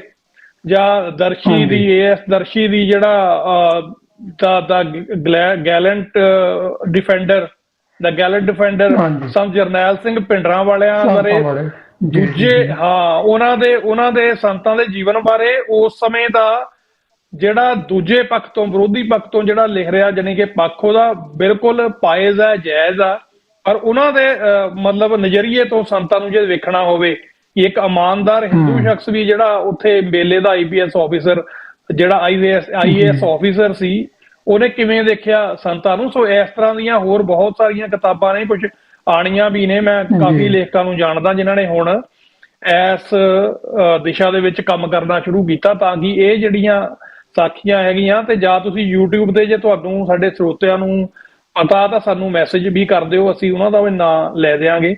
ਸੋ ਇਹ ਕਿਤਾਬਾਂ ਤੁਸੀਂ ਪੜ੍ਹ ਸਕਦੇ ਹੋ। ਔਰ ਸਰਦਾਰ ਰੇਸ਼ਮ ਸਿੰਘ ਜੀ ਅਗਲਾ ਜਿਹੜਾ ਸਵਾਲ ਆ ਮੇਰਾ ਆਪਣਾ ਤਕਰੀਬਨ ਆਪਣੇ ਕੋਲ 8-10 ਮਿੰਟ ਰਹਿੰਦੇ ਆ। ਇੱਕ ਐਪੀਸੋਡ ਬੜਾ ਆਇਆ ਮੈਂ ਤੁਹਾਡੀ ਜ਼ਿੰਦਗੀ ਦਾ ਸਰਬੱਤ ਖਾਲਸਾ ਤੇ ਗਏ ਆ ਆਪਾਂ ਸਾਰੇ 2015 ਵਾਲੇ ਤੇ ਉੱਥੇ ਤੁਹਾਡੀ ਸਪੀਚ ਦੇ ਚੱਲਦਿਆਂ ਤੁਹਾਡੇ ਤੇ ਜਿਹੜਾ ਕੇਸ ਬੁੱਕ ਹੋਏ ਐਨਐਸਏ ਦਾ ਤੇ ਉਸ ਤੋਂ ਬਾਅਦ ਚਲੋ ਤੁਸੀਂ ਅਮਰੀਕਾ ਆ ਗਏ ਸੀਗੇ ਤੇ ਬਾਅਦ ਚ ਤੁਸੀਂ ਜਾ ਕੇ ਸਪੈਸ਼ਲੀ ਜਦੋਂ ਤੁਹਾਨੂੰ ਪਤਾ ਸੀ ਕਿ ਉੱਥੇ ਜਾ ਕੇ ਅਰੈਸਟ ਹੋਣਾ ਤੁਸੀਂ ਜਾ ਕੇ ਗ੍ਰਿਫਤਾਰੀ ਦਿੱਤੀ ਕੇਸ ਨੂੰ ਲੜਿਆ ਜਿੱਤਿਆ ਉਹਦੇ ਬਾਰੇ ਥੋੜੀ ਜਿਹੀ ਡਿਟੇਲ ਦੇ ਵਿੱਚ ਦੱਸੋ। ਹਾਂਜੀ, ਇੱਕ ਜਦੋਂ ਇਹ ਬਹੁਤ ਹਾਲਾਤ ਜਿਹੜੇ ਨਾਜ਼ੁਕ ਚੱਲ ਰਹੇ ਸੀਗੇ ਤਾਂ ਉਸ ਵੇਲੇ ਇੱਕ ਸਰਬੱਤ ਖਾਲਸੇ ਦੀ ਕਾਲ ਦਿੱਤੀ ਗਈ ਸੀ ਜੀ ਤੇ ਉਸ ਵੇਲੇ ਐਕਚੁਅਲੀ ਜਿਹੜੀ ਸਿਚੁਏਸ਼ਨ ਇਹ ਸੀ ਕਿ ਗੁਰੂ ਮਹਾਰਾਜ ਦੇ ਸਰੂਪਾਂ ਦੀ ਬੇਅਦਬੀ ਵੀ ਉਹਨਾਂ ਦਿਨਾਂ 'ਚ ਹੋਈ ਸੀ ਜੀ। ਫਿਰ ਜਿਹੜਾ ਇਕੱਠ ਬੁਲਾਇਆ ਗਿਆ ਸੀਗਾ ਉਹ ਤੋਂ ਬਾਅਦ ਮੀਟਿੰਗਾਂ ਵੀ ਹੋਈਆਂ ਤੇ ਇਹ ਫਾਈਨਲ ਹੋਇਆ ਵੀ ਸਰਬੱਤ ਖਾਲਸਾ ਜਿਹੜਾ ਉਹ ਚੱਬੇ ਦੀ ਧਰਤੀ ਤੇ ਬੁਲਾਇਆ ਜਾਵੇ ਜੀ। ਉਹਦੇ 'ਚ ਬਾਹਰਲੇ ਕੰਟਰੀ ਕੈਨੇਡਾ ਤੇ ਅਮਰੀਕਾ ਮੈਂ ਖਾਸ ਕਰਕੇ ਕਹੂੰਗਾ ਪਰ ਇੰਗਲੈਂਡ ਤੇ ਯੂਰਪ ਦੇ ਕੁਝ ਕੰਟਰੀ ਵੀ ਇਨਵੋਲਵ ਸੀਗੇ ਬਾਹਰ ਜਿਹੜੀਆਂ ਸਿੱਖ ਜਥੇਬੰਦੀਆਂ ਸੀਗੀਆਂ ਜੀ। ਉਹ ਸਾਰਾ ਪਰ ਉਹਦੀ ਇੱਕ ਗੱਲ ਮੈਂ ਸਪਸ਼ਟ ਕਰਦਾ ਕਈ ਵਾਰੀ ਬੰਦੇ ਨਾ ਅਸੀਂ ਕਹਿੰਦੇ ਆ ਵੀ ਆਪਾਂ ਨੂੰ ਕਿਸੇ ਤੇ ਕਿੰਤੂ ਪ੍ਰੰਤੂ ਨਹੀਂ ਕਰਨਾ ਚਾਹੀਦਾ ਪਰ ਅਸਲੀਅਤ ਜ਼ਰੂਰ ਲੋਕਾਂ 'ਚ ਆਉਣੀ ਚਾਹੀਦੀ ਹੈ ਜੀ। ਮੈਨੂੰ ਯਾਦ ਆ 2016 ਦੇ ਵਿੱਚ ਇੱਕ ਵਰਲਡ ਸੇ ਕਾਨਫਰੰਸ ਹੋਈ ਸੀ ਆਪਣੇ ਆਸਟ੍ਰੇਲੀਆ 'ਚ ਜੀ। ਮੈਂ ਵੀ ਉੱਥੇ ਗਿਆ ਸੀਗਾ ਤੇ ਉੱਥੇ ਡਾਕਟਰ ਗੁਰਦਰਸ਼ਨ ਸਿੰਘ ਜੀ ਢਿੱਲੋਂ ਜੀ ਉਹ ਇਸ ਸਰਬੱਤ ਖਾਲਸੇ ਬਾਰੇ ਬੜਾ ਕਿੰਤੂ ਪ੍ਰੰਤੂ ਕਰ ਰਹੇ ਸੀ। ਨਾਲ ਉਹਨਾਂ ਦਾ ਗੁਰਤੇਜ ਸਿੰਘ ਸੀਗੇ ਪ੍ਰੋਫੈਸਰ ਗੁਰਤੇਜ ਸਿੰਘ ਜੀ। ਮੈਂ ਉਹਨਾਂ ਨੂੰ ਬੇਨਤੀ ਕੀਤੀ ਮੈਂ ਕਿਹਾ ਜੀ ਤੁਸੀਂ ਮੈਨੂੰ ਇਹ ਦੱਸੋ ਪਹਿਲਾਂ ਵੀ ਜਿੱਦਣ ਪਹਿਲੀ ਗੱਲ ਤਾਂ ਇਹ ਹੈ ਵੀ ਸਰਦਾਰ ਸਿੰਘ ਜੀ ਮਾਨ ਪੋਲੀਟੀਕਲ ਲੀਡਰ ਹੈ ਉਹ ਸਿੱਖਾਂ ਦੇ ਧਾਰਮਿਕ ਲੀਡਰ ਨਹੀਂ ਹੈਗੇ ਠੀਕ ਹੈ ਜੀ। ਤੇ ਜਿਹੜੇ ਸਰਬੱਤ ਖਾਲਸੇ ਦੀ ਕਾਲ ਆ ਉਹ ਸਿਰਫ ਧਾਰਮਿਕ ਲੀਡਰ ਵੱਲੋਂ ਦਿੱਤੀ ਜਾ ਸਕਦੀ ਹੈ ਜੀ। ਪਰ ਜੇ ਧਾਰਮਿਕ ਲੋਕ ਜਿਹੜੇ ਆ ਉਹ ਸਿਆਸਤ ਦੇ ਥੱਲੇ ਲੱਗ ਜਾਣ ਫਿਰ ਕਿਸੇ ਨਾ ਕਿਸੇ ਨੂੰ ਨਿਸ਼ਚਿਤ ਕਰਨਾ ਪੈਂਦਾ ਜੀ। ਜਿਹੜੇ ਧਾਰਮਿਕ ਲੋਕ ਸੀ ਉਸ ਵੇਲੇ ਉਹ ਤਾਂ ਪੋਲੀਟੀਕਲ ਪਾਰਟੀ ਦੇ ਥੱਲੇ ਲਾ ਕੇ ਚੱਲ ਰਹੇ ਸੀ ਜਿਹਨਾਂ ਦਾ ਹੁਣ ਖਲਾਰਾ ਸਾਰਾ ਸਾਡੇ ਸਾਹਮਣੇ ਮੈਂ ਉਹ ਤਾਂ ਜ਼ਿਆਦਾ ਨਾ ਜਾਵਾਂ ਜੀ। ਚਲੋ ਤੇ ਉਹ ਗੱਲਬਾਤ ਇੱਥੇ ਨਿਬੜੀ ਕਿ ਮੈਂ ਕਿਹਾ ਜੀ ਤੁਸੀਂ ਮੇਰੇ ਕੋਲ ਇਨਫੋਰਮੇਸ਼ਨ ਆ ਕਿ ਤੁਸੀਂ ਜਿਹੜੀ ਪਹਿਲੀ ਮੀਟਿੰਗ ਹੋਈ ਸੀ ਉਹਦੇ 'ਚ ਤੁਸੀਂ ਵੀ ਗਏ ਸੀ ਜੀ। ਪਰ ਫਿਰ ਤੁਸੀਂ ਇਹ ਸਾਰੀ ਸੰਗਤ ਦੇ ਵਿੱਚ ਤੁਸੀਂ ਇਹ ਕਲੀਅਰ ਕਰੋਗੇ ਤੁਸੀਂ ਉੱਥੋਂ ਮੀਟਿੰਗ ਛੱਡ ਕੇ ਕਿਉਂ ਆ ਗਏ ਜੀ। ਉਹ ਕਹਿੰਦੇ ਜੀ ਮੀਟਿੰਗ ਮੈਂ ਤਾਂ ਛੱਡ ਕੇ ਆ ਗਿਆ ਬਈ ਮੈਨੂੰ ਘਰੋਂ ਫੋਨ ਆ ਗਿਆ ਸੀ ਜੀ। ਮੈਂ ਕਿਹਾ ਵੀ ਜਿਹੜੇ ਬੰਦੇ ਬਾਕੀ ਮੀਟਿੰਗ 'ਚ ਗਏ ਸੀਗੇ ਤੇ ਉਹਨਾਂ ਦਾ ਘਰ-ਬਾਰ ਕੋਈ ਨਹੀਂ ਸੀਗਾ ਜੀ। ਇੰਨੀ ਵੱਡੀ ਇੰਪੋਰਟੈਂਟ ਮੀਟਿੰਗ ਦੇ ਵਿੱਚ ਤੁਸੀਂ ਜਾ ਰਹੇ ਆ ਤੇ ਬਹਾਨਾ ਕੀ ਲਾ ਰਹੇ ਆ ਮੈਨੂੰ ਘਰੋਂ ਫੋਨ ਆ ਗਿਆ ਸੀਗਾ ਜੀ। ਸੋ ਮੈਂ ਤਾਂ ਦੱਸਣਾ ਚਾਹੁੰਦਾ ਵੀ ਕਈ ਵਾਰੀ ਗੱਲਾਂ ਅਸੀਂ ਜਦੋਂ ਮੇਰੀ ਗੱਲ ਨਹੀਂ ਆ ਮੰਨੀ ਜਾਂਦੀ ਕਿਤੇ ਫਿਰ ਮੈਂ ਉਹਨੂੰ ਉਹਦਾ ਨੈਗੇਟਿਵ ਪ੍ਰਚਾਰ ਸ਼ੁਰੂ ਕਰਨਾ ਜੀ। ਗੱਲ ਇੱਥੇ ਨਿਬੜੀ ਕਿ ਉਹਦੇ ਤੇ ਜਦੋਂ ਸਰਬੱਤ ਖਾਲਸਾ ਹੋਇਆ ਉਹਦੇ 'ਚ ਮਤੇ ਲਿਖੇ ਗਏ ਮਤੇ ਪੜ੍ਹੇ ਗਏ ਮਤੇ ਜਿਹੜੇ ਲਿਖੇ ਗਏ ਉਹਦੇ 'ਚ ਕਿਹੜੇ ਕਿਹੜੇ ਬੰਦੇ ਸੀਗੇ ਉਹ ਸਾਰੀ ਇਨਫੋਰਮੇਸ਼ਨ ਜਾਣੀ ਮੇਰੇ ਕੋਲ ਆ ਕਿਉਂਕਿ ਮੈਂ ਆਪ ਉੱਥੇ ਅਵੇਲੇਬਲ ਸੀਗਾ ਉਸ ਵੇਲੇ ਸਾਰੇ ਟਾਈਮ 'ਤੇ ਜੀ। ਜੀ। ਮੈਂ ਡਰਾਫਟਿੰਗ ਕਮੇਟੀ ਦੇ ਵਿੱਚ ਸੀ ਜੀ ਉਹਦੇ 'ਚ ਹਾਂਜੀ। ਫਿਰ ਬਾਅਦ ਵਿੱਚ ਕੀ ਹੋਇਆ ਕਿ ਹੋਰ ਜਿਹੜੇ ਬੰਦੇ ਇੱਥੋਂ ਬਾਹਰੋਂ ਗਏ ਸੀ ਉਹਨਾਂ ਦੇ ਵਿੱਚ ਇੱਕ ਹਰਿੰਦਰ ਸਿੰਘ ਹੈਗੇ ਆ ਜੀ ਉਹਨਾਂ ਨੇ ਆ ਕੇ ਇਹ ਪ੍ਰਚਾਰ ਸ਼ੁਰੂ ਕੀਤਾ ਹੈ ਕਿ ਉਹ ਜਿਹੜੇ ਰਾਜ ਸੀ ਜਿਹੜੇ ਮਤੇ ਪੜ੍ਹੇ ਗਏ ਤਿਆਰ ਕੀਤੇ ਗਏ ਸੀ ਉਹ ਨਹੀਂ ਪੜ੍ਹੇ ਗਏ ਜੀ ਸਵੇਰ ਨੂੰ ਮਤੇ ਬਦਲ ਦਿੱਤੇ ਗਏ। ਜੀ ਇਹ ਨਿਊ ਜਰਸੀ ਗੁਰਦੁਆਰੇ ਦੇ ਵਿੱਚ ਇਹ ਗੱਲ ਵਾਪਰੀ। ਮੈਂ ਉੱਥੇ ਹਾਜ਼ਰ ਸੀਗਾ। ਮੈਂ ਉਹਨੂੰ ਕਿਹਾ, ਮੈਂ ਕਿਹਾ ਜੀ ਭਾਈ ਸਾਹਿਬ ਜੀ ਕਿਉਂ ਕੁਫਰ ਤੋਲਦਾ ਗੁਰੂ ਦੀ ਹਜ਼ੂਰੀ 'ਚ ਹੈ। ਜੀ ਰਾਤ ਨੂੰ ਜਿਹੜੇ ਮਤੇ ਲਿਖੇ ਗਏ ਆ ਉਹਦੇ 'ਚ 3 ਬੰਦਿਆਂ ਦੀ ਡਿਊਟੀ ਲਾਈ ਗਈ, ਪ੍ਰੋਫੈਸਰ ਮਹਿੰਦਰਪਾਲ ਸਿੰਘ, ਹਰਿੰਦਰ ਸਿੰਘ ਬਾਹਰੋਂ ਤੇ ਇੱਕ ਗੁਰਜੀਤ ਸਿੰਘ ਬਠਿੰਡਾ। ਤਿੰਨਾਂ ਦੀ ਡਿਊਟੀ ਲੱਗੀ ਪਈ, ਭਾਈ ਤੁਸੀਂ ਇਹਨਾਂ ਨੂੰ ਸੋਧ ਕੇ ਲਿਖ ਲਓ ਤੇ ਲਿਖ ਕੇ ਸਵੇਰੇ ਜਿਹੜਾ ਉਹ ਤੁਸੀਂ 10 ਸਾਡੇ ਨਾਲ ਸਾਂਝੀ ਕਰ ਲਿਓ ਉਹਦੇ ਕੀ ਲਿਖਿਆ ਸੀ। ਜੀ ਉਹੋ ਹੀ ਮੈਂ ਤੇ ਤੁਸੀਂ ਇੰਗਲਿਸ਼ ਦੇ ਵਿੱਚ ਟ੍ਰਾਂਸਫਰ ਕਰਕੇ ਤੁਸੀਂ ਸਟੇਜ ਤੋਂ ਪੜ੍ਹੇ ਆ, ਇਹਦਾ ਰਿਕਾਰਡ ਪਿਆ ਆਪਣੇ ਕੋਲ। ਜੀ ਬਿਲਕੁਲ। ਸੋ ਮੁੱਖ ਦੀ ਗੱਲ ਇਹ ਹੈ ਵੀ ਅਸੀਂ ਕੀ ਦਿਆਨਤਦਾਰੀ ਤੋਂ ਅਸੀਂ ਬਹੁਤ ਦੂਰ ਹਾਂ। ਜਦੋਂ ਸਾਰਾ ਕੁਝ ਹੋ ਗਿਆ ਬੰਦੇ ਉਹਨਾਂ ਨੇ ਕੇਸ ਦਰਜ ਕਰ ਲਏ। 10 ਤਰੀਕ ਨੂੰ ਸਵਾਤ ਖਾਲਸਾ ਸੀਗਾ, 11 ਤਰੀਕ ਦੀ ਰਾਤ ਨੂੰ ਉਹਨਾਂ ਨੇ FIR ਦਰਜ ਕੀਤੀ ਆ। 12 ਤਰੀਕ ਤੱਕ ਉਹ ਸਾਰੇ ਜਿਹੜੇ ਬੰਦੇ ਆ ਉਹਨਾਂ ਨੂੰ ਪਤਾ ਲੱਗ ਗਿਆ ਸੀ ਵੀ ਆਹ ਕੰਮ ਹੋ ਗਿਆ। ਚਲੋ ਮੈਨੂੰ ਵੀ ਪਤਾ ਲੱਗ ਗਿਆ ਕਿਸੇ ਖਾਸ ਦੋਸਤ ਹੋਵੇ ਭਾਈ ਤੁਹਾਡਾ ਵੀ ਨਾਮ ਵਿੱਚ ਆਏਗਾ ਤੇ ਤੁਸੀਂ ਕਮਾਇਆ। ਉੱਥੇ 6-7 ਮਿੰਟ ਬੋਲਿਆ ਜੀ। ਉਹ ਤੋਂ ਬਾਅਦ ਮੈਂ ਆ ਗਿਆ ਤੇ ਮੈਨੂੰ ਨਹੀਂ ਪਤਾ ਇਹ ਪਰਮਾਤਮਾ ਦੀ ਕਲਾ ਜਾਣੇ। ਮੈਂ ਅੱਜ ਵੀ ਜਿੱਥੇ ਮਰਜ਼ੀ ਕਰਨ ਤਿਆਰ ਹਾਂ ਕਿ ਮੈਨੂੰ ਏਅਰਪੋਰਟ ਤੇ ਉਹਨਾਂ ਨੇ ਇੱਕ ਸਵਾਲ ਹੀ ਨਹੀਂ ਪੁੱਛਿਆ ਵੀ ਭਾਈ ਤੇਰਾ ਨਾਂ ਹੈਗਾ ਵੀ ਕਿ ਨਹੀਂ ਹੈਗਾ। ਬਾਕੀ ਜਿਹੜਾ ਉਹ ਜਦੋਂ ਮੈਂ 16 ਦੇ ਵਿੱਚ ਪ੍ਰਧਾਨ ਸਾਹਿਬ ਨੂੰ ਦੁਬਾਰਾ ਮੈਂ ਕਿਹਾ ਵੀ ਭਾਈ ਹੁਣ ਤੁਸੀਂ ਜ਼ਰੂਰ ਆਉਣਾ ਤੇ ਜਦੋਂ ਦਮਦਮਾ ਸਾਹਿਬ ਰੱਖਿਆ ਗਿਆ ਪਰ ਉਹ ਜਾਣਗੇ। ਮੈਂ ਉਹਨਾਂ ਨੂੰ ਕਿਹਾ, ਮੈਂ ਕਿਹਾ ਜੀ ਦੇਖੋ ਮੇਰੇ ਵਾਲਾ ਕੇਸ ਆ ਜੇ ਕੁਛ ਨਹੀਂ ਬਣਿਆ ਹੈਗਾ ਤੇ ਬਾਕੀ ਤੁਹਾਡੇ ਤਾਂ ਸਾਰੇ ਕੇਸ ਚੱਲਦੇ ਲੋਕਲ, ਕੋਈ ਗੱਲ ਨਹੀਂ ਕੋਈ ਨਹੀਂ ਪੈਂਦਾ, ਪਰ ਮੈਂ ਬਾਹਰੋਂ ਜਾਣਾ। ਮੈਨੂੰ ਜੇ ਉਹਨਾਂ ਨੇ ਏਅਰਪੋਰਟ ਤੇ ਬਿਠਾ ਲਿਆ ਤਾਂ ਫਿਰ ਮੇਰਾ ਇੱਥੋਂ ਆਉਣ ਦਾ ਕੀ ਫਾਇਦਾ ਹੋਊਗਾ। ਉਹ ਕਹਿੰਦੇ ਜੀ ਜਿੱਦਾਂ ਮਰਜ਼ੀ ਫਿਰ ਤੁਹਾਨੂੰ ਆਉਣਾ ਪੈਣਾ ਕਿਉਂਕਿ ਕੰਮ ਚੱਲਣਾ ਨਹੀਂ ਗਾ ਜੀ। ਤੇ ਚਲੋ ਮੈਂ ਇੱਥੋਂ ਕੁਦਰਤੀ ਪਾਸਪੋਰਟ ਦਿੱਤਾ ਸੀ ਵੀਜ਼ਾ ਲੱਗਣ ਵਾਸਤੇ। ਮੇਰਾ 2 ਤਰੀਕ ਨੂੰ ਸ਼ਾਮ ਨੂੰ ਪਾਸਪੋਰਟ ਆਇਆ। ਜੀ ਉਸੇ ਵੇਲੇ ਮੈਂ ਟਿਕਟ ਬਣਾਈ ਆ ਤੇ ਮੈਂ 3 ਨੂੰ ਮਤਲਬ ਇੱਥੋਂ ਚੜ੍ਹਿਆ ਤੇ 4 ਦੀ ਸ਼ਾਮ ਨੂੰ ਮੈਂ ਉੱਥੇ ਪਹੁੰਚਿਆ। ਜੀ ਇਹ 2016 ਦੀ ਗੱਲ। ਉੱਥੇ ਉਹਨਾਂ ਨੇ ਮੈਨੂੰ ਕਿਹਾ ਵੀ ਤੁਸੀਂ ਪਿਛਲੇ ਸਾਲ ਆਏ ਸੀ। ਹਾਂਜੀ ਜਾਓ ਜਿਹੜੇ ਆਮ ਨੋਰਮਲ ਪੁੱਛਗਿੱਛ ਹੁੰਦੀ ਹੈ ਛੋਟ 'ਚ ਕਰਾਂ ਇਹਨੂੰ ਕਿ ਜੀ। ਉਹਨਾਂ ਨੇ ਉੱਥੇ ਅੰਮ੍ਰਿਤਸਰ ਲੈ ਗਏ ਮੈਨੂੰ ਤੇ ਉੱਥੇ ਇੱਕ ਥਾਣੇ ਦੇ ਵਿੱਚ ਉਹਨਾਂ ਨੇ ਬੰਦ ਕਰਤਾ ਮੈਨੂੰ ਲਿਜਾ ਕੇ। ਬੰਦ ਕਰਤਾ ਤੇ ਕੋਰਟ ਦੀ ਤਰੀਕ ਪਈ, ਸਾਰਾ ਕੁਝ ਹੋਇਆ, ਚਲੇ ਗਏ। ਮਤਲਬ 2 ਮਹੀਨੇ ਬਾਅਦ ਮੇਰੀ ਬੇਲ ਹੋ ਗਈ। ਉਹਨਾਂ ਨੇ ਮੇਰਾ ਪਾਸਪੋਰਟ ਨਹੀਂ ਦਿੱਤਾ ਮੈਨੂੰ। ਜੀ 9.5 ਮਹੀਨੇ ਮੈਨੂੰ ਲੱਗੇ ਜੀ ਆਪਣਾ ਪਾਸਪੋਰਟ ਲੈਣ ਨੂੰ ਤੇ $30,000 ਅਮਰੀਕਨ ਡਾਲਰ ਮੈਂ ਖਰਚਿਆ ਉਹਨੇ। ਜਾਣੀ ਇਹਨਾਂ ਦਾ ਕੰਮ ਉੱਥੋਂ ਜਿਹੜੇ ਲੋਕਲ ਵਕੀਲ ਸੀਗੇ ਉਹ ਗੱਲੇ ਨਹੀਂ ਸੀ ਸੁਣਨੀ ਚਾਹੁੰਦੇ ਜਿਵੇਂ ਗੱਲ ਕੀ ਆ ਜੀ। ਇਹਨਾਂ ਜਾਣੀ ਸਰਕਾਰ ਦਾ ਜਿਹੜਾ ਪ੍ਰੈਸ਼ਰ ਸੀਗਾ ਤੇ ਮੈਂ ਇਹ ਕਹਾਂ ਕਿ ਮੈਂ ਅੱਜ ਇਹ ਗੱਲ ਤੁਹਾਡੀ ਰਿਕਾਰਡਿੰਗ ਚੱਲਣੀ ਚਾਹੀਦੀ ਆ। ਕੋਈ ਪੁਲਿਸ ਅਫਸਰ ਕਿਸੇ ਪਾਰਟੀ ਦਾ ਕੋਈ ਲੀਡਰ ਜਾਂ MLA ਜਾਂ ਕੋਈ ਹੋਰ ਕਿਸੇ ਤਰ੍ਹਾਂ ਦਾ ਜਾਂ ਕੋਈ ਵੀ ਬੰਦਾ ਇਹ ਕਲੇਮ ਕਰੇ ਕਿ ਰੇਸ਼ਮ ਸਿੰਘ ਮੇਰੇ ਕੋਲ ਆਇਆ ਸੀ ਮਦਦ ਵਾਸਤੇ। ਜੀ ਕਿਸੇ ਕੋਲ ਮਤਲਬ ਕਿਸੇ ਵੀ ਪਾਰਟੀ ਦੇ ਕਿਸੇ ਬੰਦੇ ਨੂੰ ਜਾ ਕੇ ਮੈਂ ਹੱਥ ਨਹੀਂ ਜੋੜੇ ਕਿ ਭਾਈ ਮੈਂ ਆਇਆ ਤੇ ਮੇਰਾ ਚੱਕਰ ਪੈ ਗਿਆ ਤੇ ਮੈਨੂੰ ਜਿਹੜਾ ਹੋਇਆ ਮੇਰੀ ਮਦਦ ਕਰੋ। ਜੀ ਚਲੋ ਉਹ ਮੈਂ ਆਪਣੀ ਲੜਾਈ ਲੜੀ। 9.5 ਮਹੀਨੇ ਬਾਅਦ ਮੇਰਾ ਪਾਸਪੋਰਟ ਮੈਨੂੰ ਮਿਲਿਆ ਤੇ ਮੈਂ ਉਹ ਸਾਰਾ ਕੁਛ ਕਰਕੇ ਆਇਆ। ਪਰ ਇੱਥੇ ਇੱਕ ਚੀਜ਼ ਜਿਹੜੀ ਹੈ ਜ਼ਿਆਦਾ ਇੰਪੋਰਟੈਂਟ ਇਹ ਹੈ ਕਿ ਬਹੁਤ ਸਾਰੇ ਲੋਕ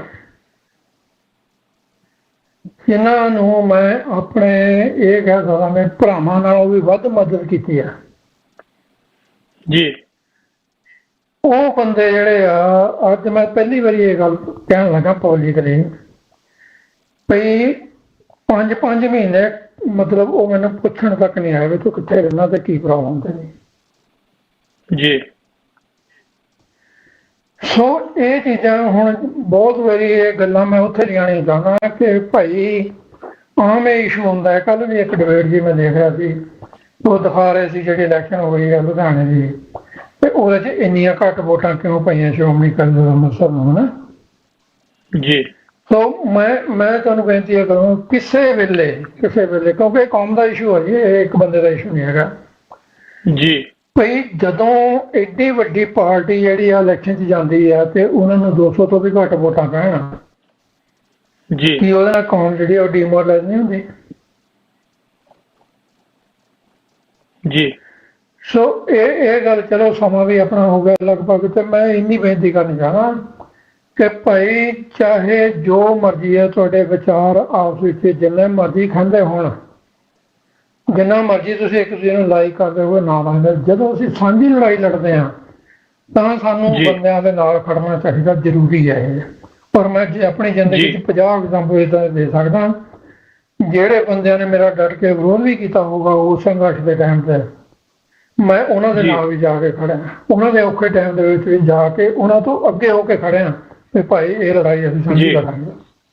ਹਾਂ ਜੀ ਬਿਲਕੁਲ ਜੀ। ਇਹ ਮੁੱਦਾ ਵੀ ਜਿਹੜੀ ਆ ਪੂਰੀ ਡਿਟੇਲ ਮੰਗਦਾ ਕਿ ਇਹ ਗੱਲ ਸਾਨੂੰ ਮੰਥਨ ਤਾਂ ਕਿਤੇ ਨਾ ਕਿਤੇ ਕਰਨਾ ਪਊਗਾ ਨਾ। ਇਹ ਥੋੜਾ ਵੀ ਅਸੀਂ ਮਤਲਬ ਹਰ ਵਾਰ ਜੇ ਕਿਤੇ ਸ਼ਿਕਸਤ ਹੁੰਦੀ ਆ ਉਹਦਾ ਅਸੀਂ ਮਤਲਬ ਨਜ਼ਲਾ ਕਿਸੇ ਹੋਰ ਤੇ ਸਿੱਟ ਦਈਏ ਵੀ ਉਹਨੇ ਐ ਕੀਤਾ ਤਾਂ ਐ ਹੋ ਗਿਆ ਏਦਾਂ, ਫਿਰ ਕਿੰਨੀ ਕੁ ਲੰਬੀ ਜਿਹੜੀ ਹੈ ਲੜਾਈ ਆਪਾਂ ਜੀ। ਸੋ ਇਹ ਨਹੀਂ। ਸੋ ਮੈਂ ਇੱਥੇ ਥੋੜੀ ਜਿਹੀ ਇੱਕ ਹੋਰ ਗੱਲ ਭਾਈ ਸਾਹਿਬ ਜੋੜਨਾ ਚਾਹੁੰਦਾ ਤੁਹਾਡੀ ਗੱਲ ਦੇ ਵਿੱਚ, ਜਿਹੜੀ ਗੱਲ ਤੁਸੀਂ ਗਈ ਆ, ਜਿਹੜੇ ਸ਼ਖਸ ਜਿਨ੍ਹਾਂ ਦਾ ਤੁਸੀਂ ਦੱਸਿਆ ਵੀ ਗਏ ਸੀ ਅਮਰੀਕਾ ਤੋਂ, ਮੈਂ ਸਟੇਜ ਤੇ ਵੀ ਮੌਜੂਦ ਸੀ ਤੇ ਉਸ ਰਾਤ ਮਤੇ ਲਿਖਣ ਵਾਲੀ ਕਮੇਟੀ 'ਚ ਮੈਂ ਸਾਰੀ ਰਾਤ ਰਿਹਾ, ਉਹੀ ਪੜ੍ਹੇ ਗਏ ਆ ਤੇ ਇਹਨਾਂ ਦਾ ਟਾਈਮ ਵੀ ਹੈ ਨਹੀਂ ਸੀ ਸਟੇਜ ਤੋਂ ਬੋਲਣ ਦਾ। ਮੈਂ ਹੁਣ ਇਹ ਗੱਲ ਦੱਸਣੀ ਚਾਹੁੰਦਾ, ਇਹਨਾਂ ਦਾ ਸਮਾਂ ਵੀ ਹੈ ਨਹੀਂ ਸੀ ਸਟੇਜ ਤੋਂ ਬੋਲਣ ਦਾ।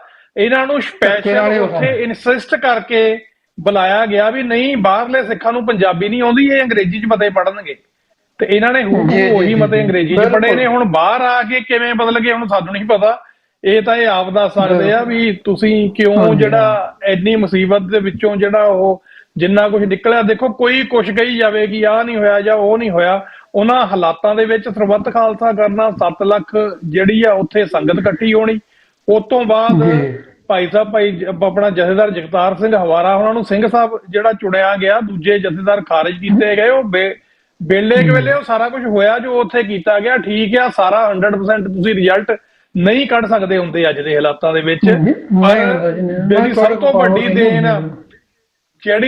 ਵੱਡੀ ਦੇਣ ਆ ਉਸ ਸਰਬੱਤ ਖਾਲਸਾ ਦੀ, ਉਹ ਵਰਲਡ ਸਿੱਖ ਪਾਰਲੀਮੈਂਟ ਅੱਜ ਜਿਹੜੀ ਆ ਦੁਨੀਆ ਦੇ ਵਿੱਚ ਕੰਮ ਕਰ ਰਹੀ ਆ, ਉਹ ਉਸੇ ਸਰਬੱਤ ਖਾਲਸੇ ਦੇ ਮਤੇ ਚੋਂ ਨਿਕਲੀ ਹੋਈ ਵਰਲਡ ਸਿੱਖ ਪਾਰਲੀਮੈਂਟ ਆ। ਸੋ ਬਹੁਤ ਸਾਰੀਆਂ ਗੱਲਾਂ ਨੇ, ਫੇਰ ਵੀ ਇੱਕ ਅੱਧੇ ਮਿੰਟ ਦੇ ਵਿੱਚ ਜ਼ਰੂਰ ਕਨਕਲੂਡ ਕਰੋ ਭਾਈ ਸਾਹਿਬ ਜੀ, ਜਿਹੜਾ ਆਪਾਂ ਫਿਰ ਇਜਾਜ਼ਤ ਲਵਾਂਗੇ ਇੱਕ ਅੱਧੇ ਮਿੰਟ ਦੇ ਵਿੱਚ ਜ਼ਰੂਰ, ਕਿ ਇਹ ਜਿਹੜਾ ਮਤਲਬ ਸਾਨੂੰ ਸੁਹਿਰਦਤਾ ਦੇ ਨਾਲ ਇੱਕ ਦੂਜੇ ਦੇ ਹਮ ਖਿਆਲ ਅਸੀਂ ਹੈਗੇ ਆ ਸਾਰੇ, ਮੰਜ਼ਿਲ ਸਾਡੀ ਇੱਕ ਆ, ਪਰ ਇੱਕ ਦੂਜੇ ਦੇ ਮੋਢੇ ਨਾਲ ਮੋਢਾ ਜੋੜ ਕੇ ਅਸੀਂ ਚੱਲੀਏ। ਸੋ ਮੈਂ ਤੁਹਾਨੂੰ ਜ਼ਰੂਰ ਆਪਣੇ ਨੂੰ ਪੁੱਛਣਾ ਚਾਹੂੰਗਾ ਕਿ ਜਿਹੜੀ ਏਕਤਾ ਦਾ ਹਮੇਸ਼ਾ ਦੁਹਾਈ ਦਿੱਤੀ ਜਾਂਦੀ, ਏਕਤਾ ਕਰੋ, ਕੀ ਏਕਤਾ ਇੱਕ ਦੂਜੇ ਦਾ ਸਮਰਥਨ ਕਰਨ ਦੇ ਵਿੱਚ ਆ ਜਾਂ ਏਕਤਾ ਸਾਰਾ ਕੁਝ ਭੰਗ ਕਰਕੇ ਇੱਕੋ ਰਾਹ ਤੇ ਚੱਲਣ 'ਚ ਹੁੰਦੀ ਆ? ਏਕਤਾ ਕੀ ਹੁੰਦੀ ਹੈ? ਦੇਖੋ ਜੀ, ਮੈਂ ਇਹਦੇ ਤੇ ਬੜੀ ਵਿਚਾਰ ਕੀਤੀ ਆ, ਬੜਾ ਕੁਝ ਮੈਂ ਸੋਸ਼ਲ ਮੀਡੀਆ 'ਚ ਵੀ ਜਾ ਕੇ ਬਾਕੀ ਕੰਟਰੀਆਂ ਦੇ ਜਿਹੜੇ ਜਿਨ੍ਹਾਂ ਨੇ ਆਜ਼ਾਦੀ ਲਈ ਆ ਉਹਨਾਂ ਦੇ ਵੀ ਇਤਿਹਾਸ ਪੜ੍ਹਨ ਦੀ ਕੋਸ਼ਿਸ਼ ਕਰਨਾ। ਇੱਕ ਚੀਜ਼ ਜਿਹੜੀ ਆ ਏਕਤਾ ਦੇ ਵਿੱਚ ਮੈਂ ਇੱਕ ਲਾਈਨ 'ਚ ਜੇ ਗੱਲ ਮੁਕਾਉਣੀ ਹੋਵੇ, ਇਹ ਹੈਗੀ ਆ ਕਿ ਇੱਕ ਹੁੰਦੇ ਆ ਰੈਵੋਲੂਸ਼ਨਰੀ ਲੋਕ ਜਿਹੜੇ ਸੰਘਰਸ਼ ਕਰਦੇ ਆ, ਜਿਹੜੇ ਹਮੇਸ਼ਾ ਸਰਕਾਰ ਦੇ ਨਾਲ ਟਕਰਾਅ 'ਚ ਰਹਿੰਦੇ ਆ। ਹਾਂਜੀ ਜੀ। ਇੱਕ ਉਹ ਲੋਕ ਹੁੰਦੇ ਆ ਜਿਹੜੇ ਸਮਝੌਤਾਵਾਦੀ ਹੁੰਦੇ ਆ, ਜਾਂ ਉਹਨੂੰ ਕਿਸੇ ਹੋਰ ਟਰਮ 'ਚ ਕਹਿਣਾ ਹੋਵੇ ਤਾਂ ਉਹ ਮਿਲਵਰਤਣੀ ਸਿੱਖ ਹੁੰਦੇ ਆ। ਸਾਡੇ ਇਤਿਹਾਸ ਦੇ ਵਿੱਚ ਸਾਫ਼ ਗੱਲ ਹੈ ਇਹ ਕਿ ਜਦੋਂ ਬੰਦਾ ਸਿੰਘ ਬਹਾਦਰ ਗੜੀ ਨੰਗਲ ਦੀ ਗੜੀ ਦੇ ਵਿੱਚ ਸੀਗੇ, ਉਸ ਵੇਲੇ ਵੀ ਦੋ ਤਰ੍ਹਾਂ ਦੀ ਸੋਚ ਉੱਥੇ ਕੰਮ ਕਰ ਰਹੀ ਸੀ ਜੀ। ਕੁਛ ਉਹ ਸੀਗੇ ਜਿਹੜੇ ਕਹਿੰਦੇ ਸੀ ਵੀ ਅਸੀਂ ਲੜ ਕੇ ਮਰਾਂਗੇ ਤੇ ਸਾਡੇ ਗੁਰੂ ਦਾ ਇਹੀ ਸਿਧਾਂਤ ਹੈ। ਕੁਛ ਲੋਕ ਇਹ ਕਹਿੰਦੇ ਆ ਵੀ ਮਾਤਾ ਸੁੰਦਰੀ ਜੀ ਕੋਲੋਂ ਚਿੱਠੀ ਲਿਖਾ ਕੇ ਕੁਝ ਸਿੰਘਾਂ ਨੇ ਬੰਦਾ ਸਿੰਘ ਬਹਾਦਰ ਨੂੰ ਦਿੱਤੀ ਸੀ ਜਿਵੇਂ ਅੱਜ ਅਸੀਂ ਆਪਣੀ ਮਰਜ਼ੀ ਨਾਲ ਹੁਕਮ ਨਵੇਂ ਕਰਾ ਲੈਂਦੇ ਹਾਂ ਜੀ ਕਿ ਤੁਸੀਂ ਜੀ ਸਰਕਾਰ ਦੇ ਨਾਲ ਰਲ ਕੇ ਚੱਲੋ, ਸਿੱਖਾਂ ਦਾ ਨੁਕਸਾਨ ਘੱਟ ਹੋਊਗਾ। ਜੀ ਤੁਸੀਂ ਯਹੂਦੀਆਂ ਦਾ ਇਤਿਹਾਸ ਪੜ੍ਹ ਕੇ ਦੇਖ ਲਓ, ਉਹਨਾਂ 'ਚ ਵੀ ਇਹੀ ਆ।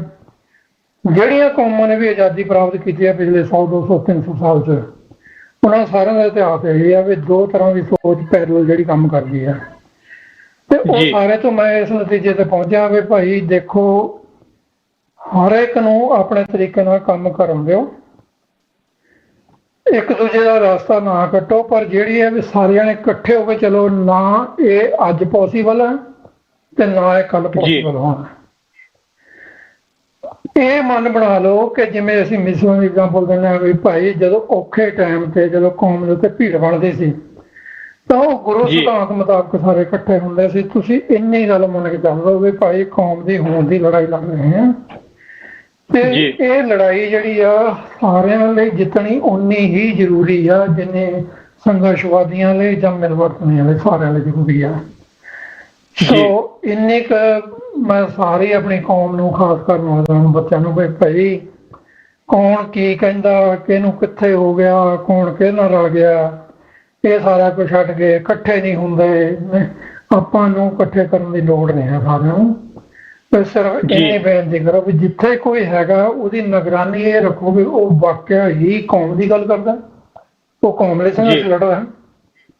ਸੋ ਮੈਂ ਇਹ ਕਹਾਂਗਾ ਵੀ ਅਖੀਰ ਤੇ ਬੇਨਤੀ ਸਾਰਿਆਂ ਨੂੰ ਕਰੂੰਗਾ ਤੇ ਵੀ ਭਾਈ ਇਸ ਪਾਸੇ ਕੰਮ ਕਰੋ ਕਿ ਅਸੀਂ ਜਿਹੜੀ ਸੋਚ ਨਾਲ ਵੀ ਸਹਿਮਤ ਹਾਂ ਉਹਦੇ ਚੋਂ ਇੱਕ ਚੀਜ਼ ਦੀ ਝਲਕ ਪੈਣੀ ਚਾਹੀਦੀ ਆ ਵੀ ਅਸੀਂ ਕੌਮ ਦਾ ਸੰਘਰਸ਼ ਲੜ ਰਹੇ ਹਾਂ। ਜੀ ਹਾਂ।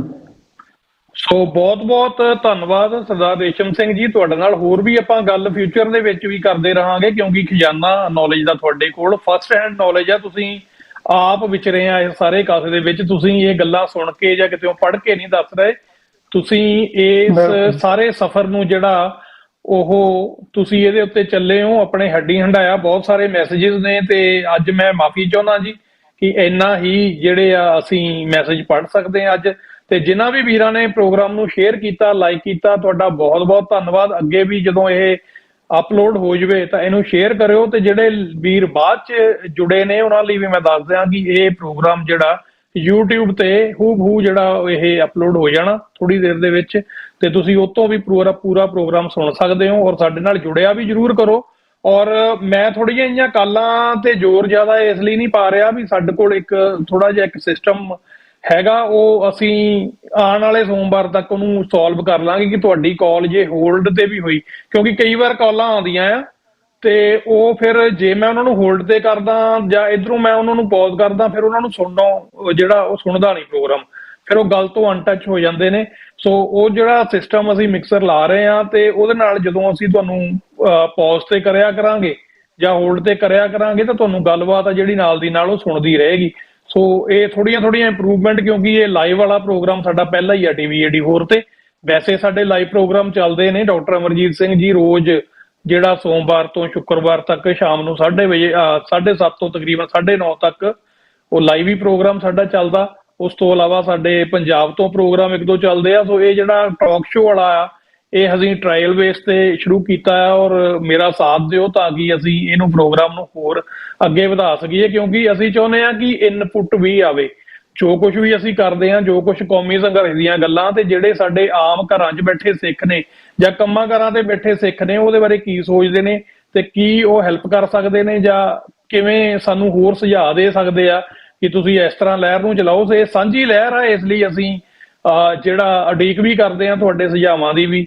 ਸੋ ਭਾਈ ਰੇਸ਼ਮ ਸਿੰਘ ਜੀ ਤੁਹਾਡਾ ਬਹੁਤ ਬਹੁਤ ਧੰਨਵਾਦ, ਤੁਸੀਂ ਕੀਮਤੀ ਸਮੇਂ ਤੋਂ ਸਮਾਂ ਕੱਢ ਕੇ ਸਾਡੇ ਰੂਬਰੂ ਹੋਏ। ਜੀ ਜੀ ਜੀ ਹਾਂਜੀ ਹਾਂਜੀ। ਮੈਂ ਜਿਹੜਾ ਆਖਰੀ ਮੈਸੇਜ ਮੇਰੇ ਬੈਠੇ ਹੁਣ ਦਿਮਾਗ 'ਚ ਆ ਗਈ ਗੱਲ ਬਈ, ਇੱਕ ਜਿਹੜੀ ਸਾਡੇ ਕੌਮ ਨੂੰ ਜਿਹੜਾ ਨਾ ਇਹ ਗੱਲ ਦਾ ਖਾਸ ਧਿਆਨ ਰੱਖਣਾ ਚਾਹੀਦਾ ਕਿ ਜਦੋਂ ਅਸੀਂ ਕੋਈ ਆਜ਼ਾਦੀ ਦਾ ਸੰਘਰਸ਼ ਲੜਦੇ ਨਾ, ਤੁਸੀਂ ਹੋਰ ਵੀ ਕੌਮਾਂ ਦੇ ਸੰਘਰਸ਼ ਪੜ੍ਹ ਕੇ ਦੇਖੋ ਜੀ ਕਿ ਉਸ ਕੌਮ ਦੇ ਨਾਲ ਜਿਹਦੇ ਨਾਲ ਤੁਹਾਡੀ ਲੜਾਈ ਹੈ ਤੁਹਾਨੂੰ ਉਹਦੀ ਹਰ ਚੀਜ਼ ਦਾ ਬਾਈਕਾਟ ਕਰਨਾ ਪਊਗਾ, ਹਰ ਚੀਜ਼ ਤੋਂ ਸੁਚੇਤ ਰਹਿਣਾ ਪਊਗਾ।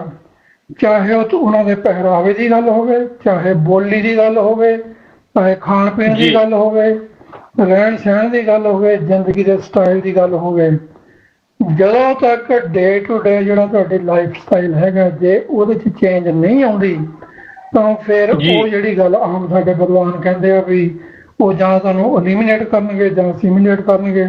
ਫਿਰ ਜੇ ਤੁਸੀਂ ਉਹਨਾਂ ਜੀ। ਵਰਗੇ ਹੋਗੇ ਫਿਰ ਉਹਨਾਂ ਨੂੰ ਪ੍ਰੋਬਲਮ ਕੋਈ ਨਹੀਂ, ਫਿਰ ਤੁਹਾਡੇ ਸੰਘਰਸ਼ ਦਾ ਕੋਈ ਫਲ ਨਹੀਂ। ਸੋ ਇੰਨੀਆਂ ਕੁ ਬੇਨਤੀਆਂ ਨਾਲ ਮੈਂ ਤੁਹਾਡੀ ਟੀਮ ਦਾ, ਤੁਹਾਡੇ ਸਰੋਤਿਆਂ ਦਾ ਔਰ ਸਮੂਹ ਸਿੱਖ ਜੀ। ਜਗਤ ਨੂੰ ਇਹੀ ਬੇਨਤੀ ਕਰਦਾ ਹੋਇਆ ਕਿ ਭਾਈ ਸੰਘਰਸ਼ ਜੀ। ਤੋਂ ਬਿਨਾਂ ਸਾਡੇ ਕੋਲ ਚਾਰਾ ਕੋਈ ਨਹੀਂ ਹੈਗਾ।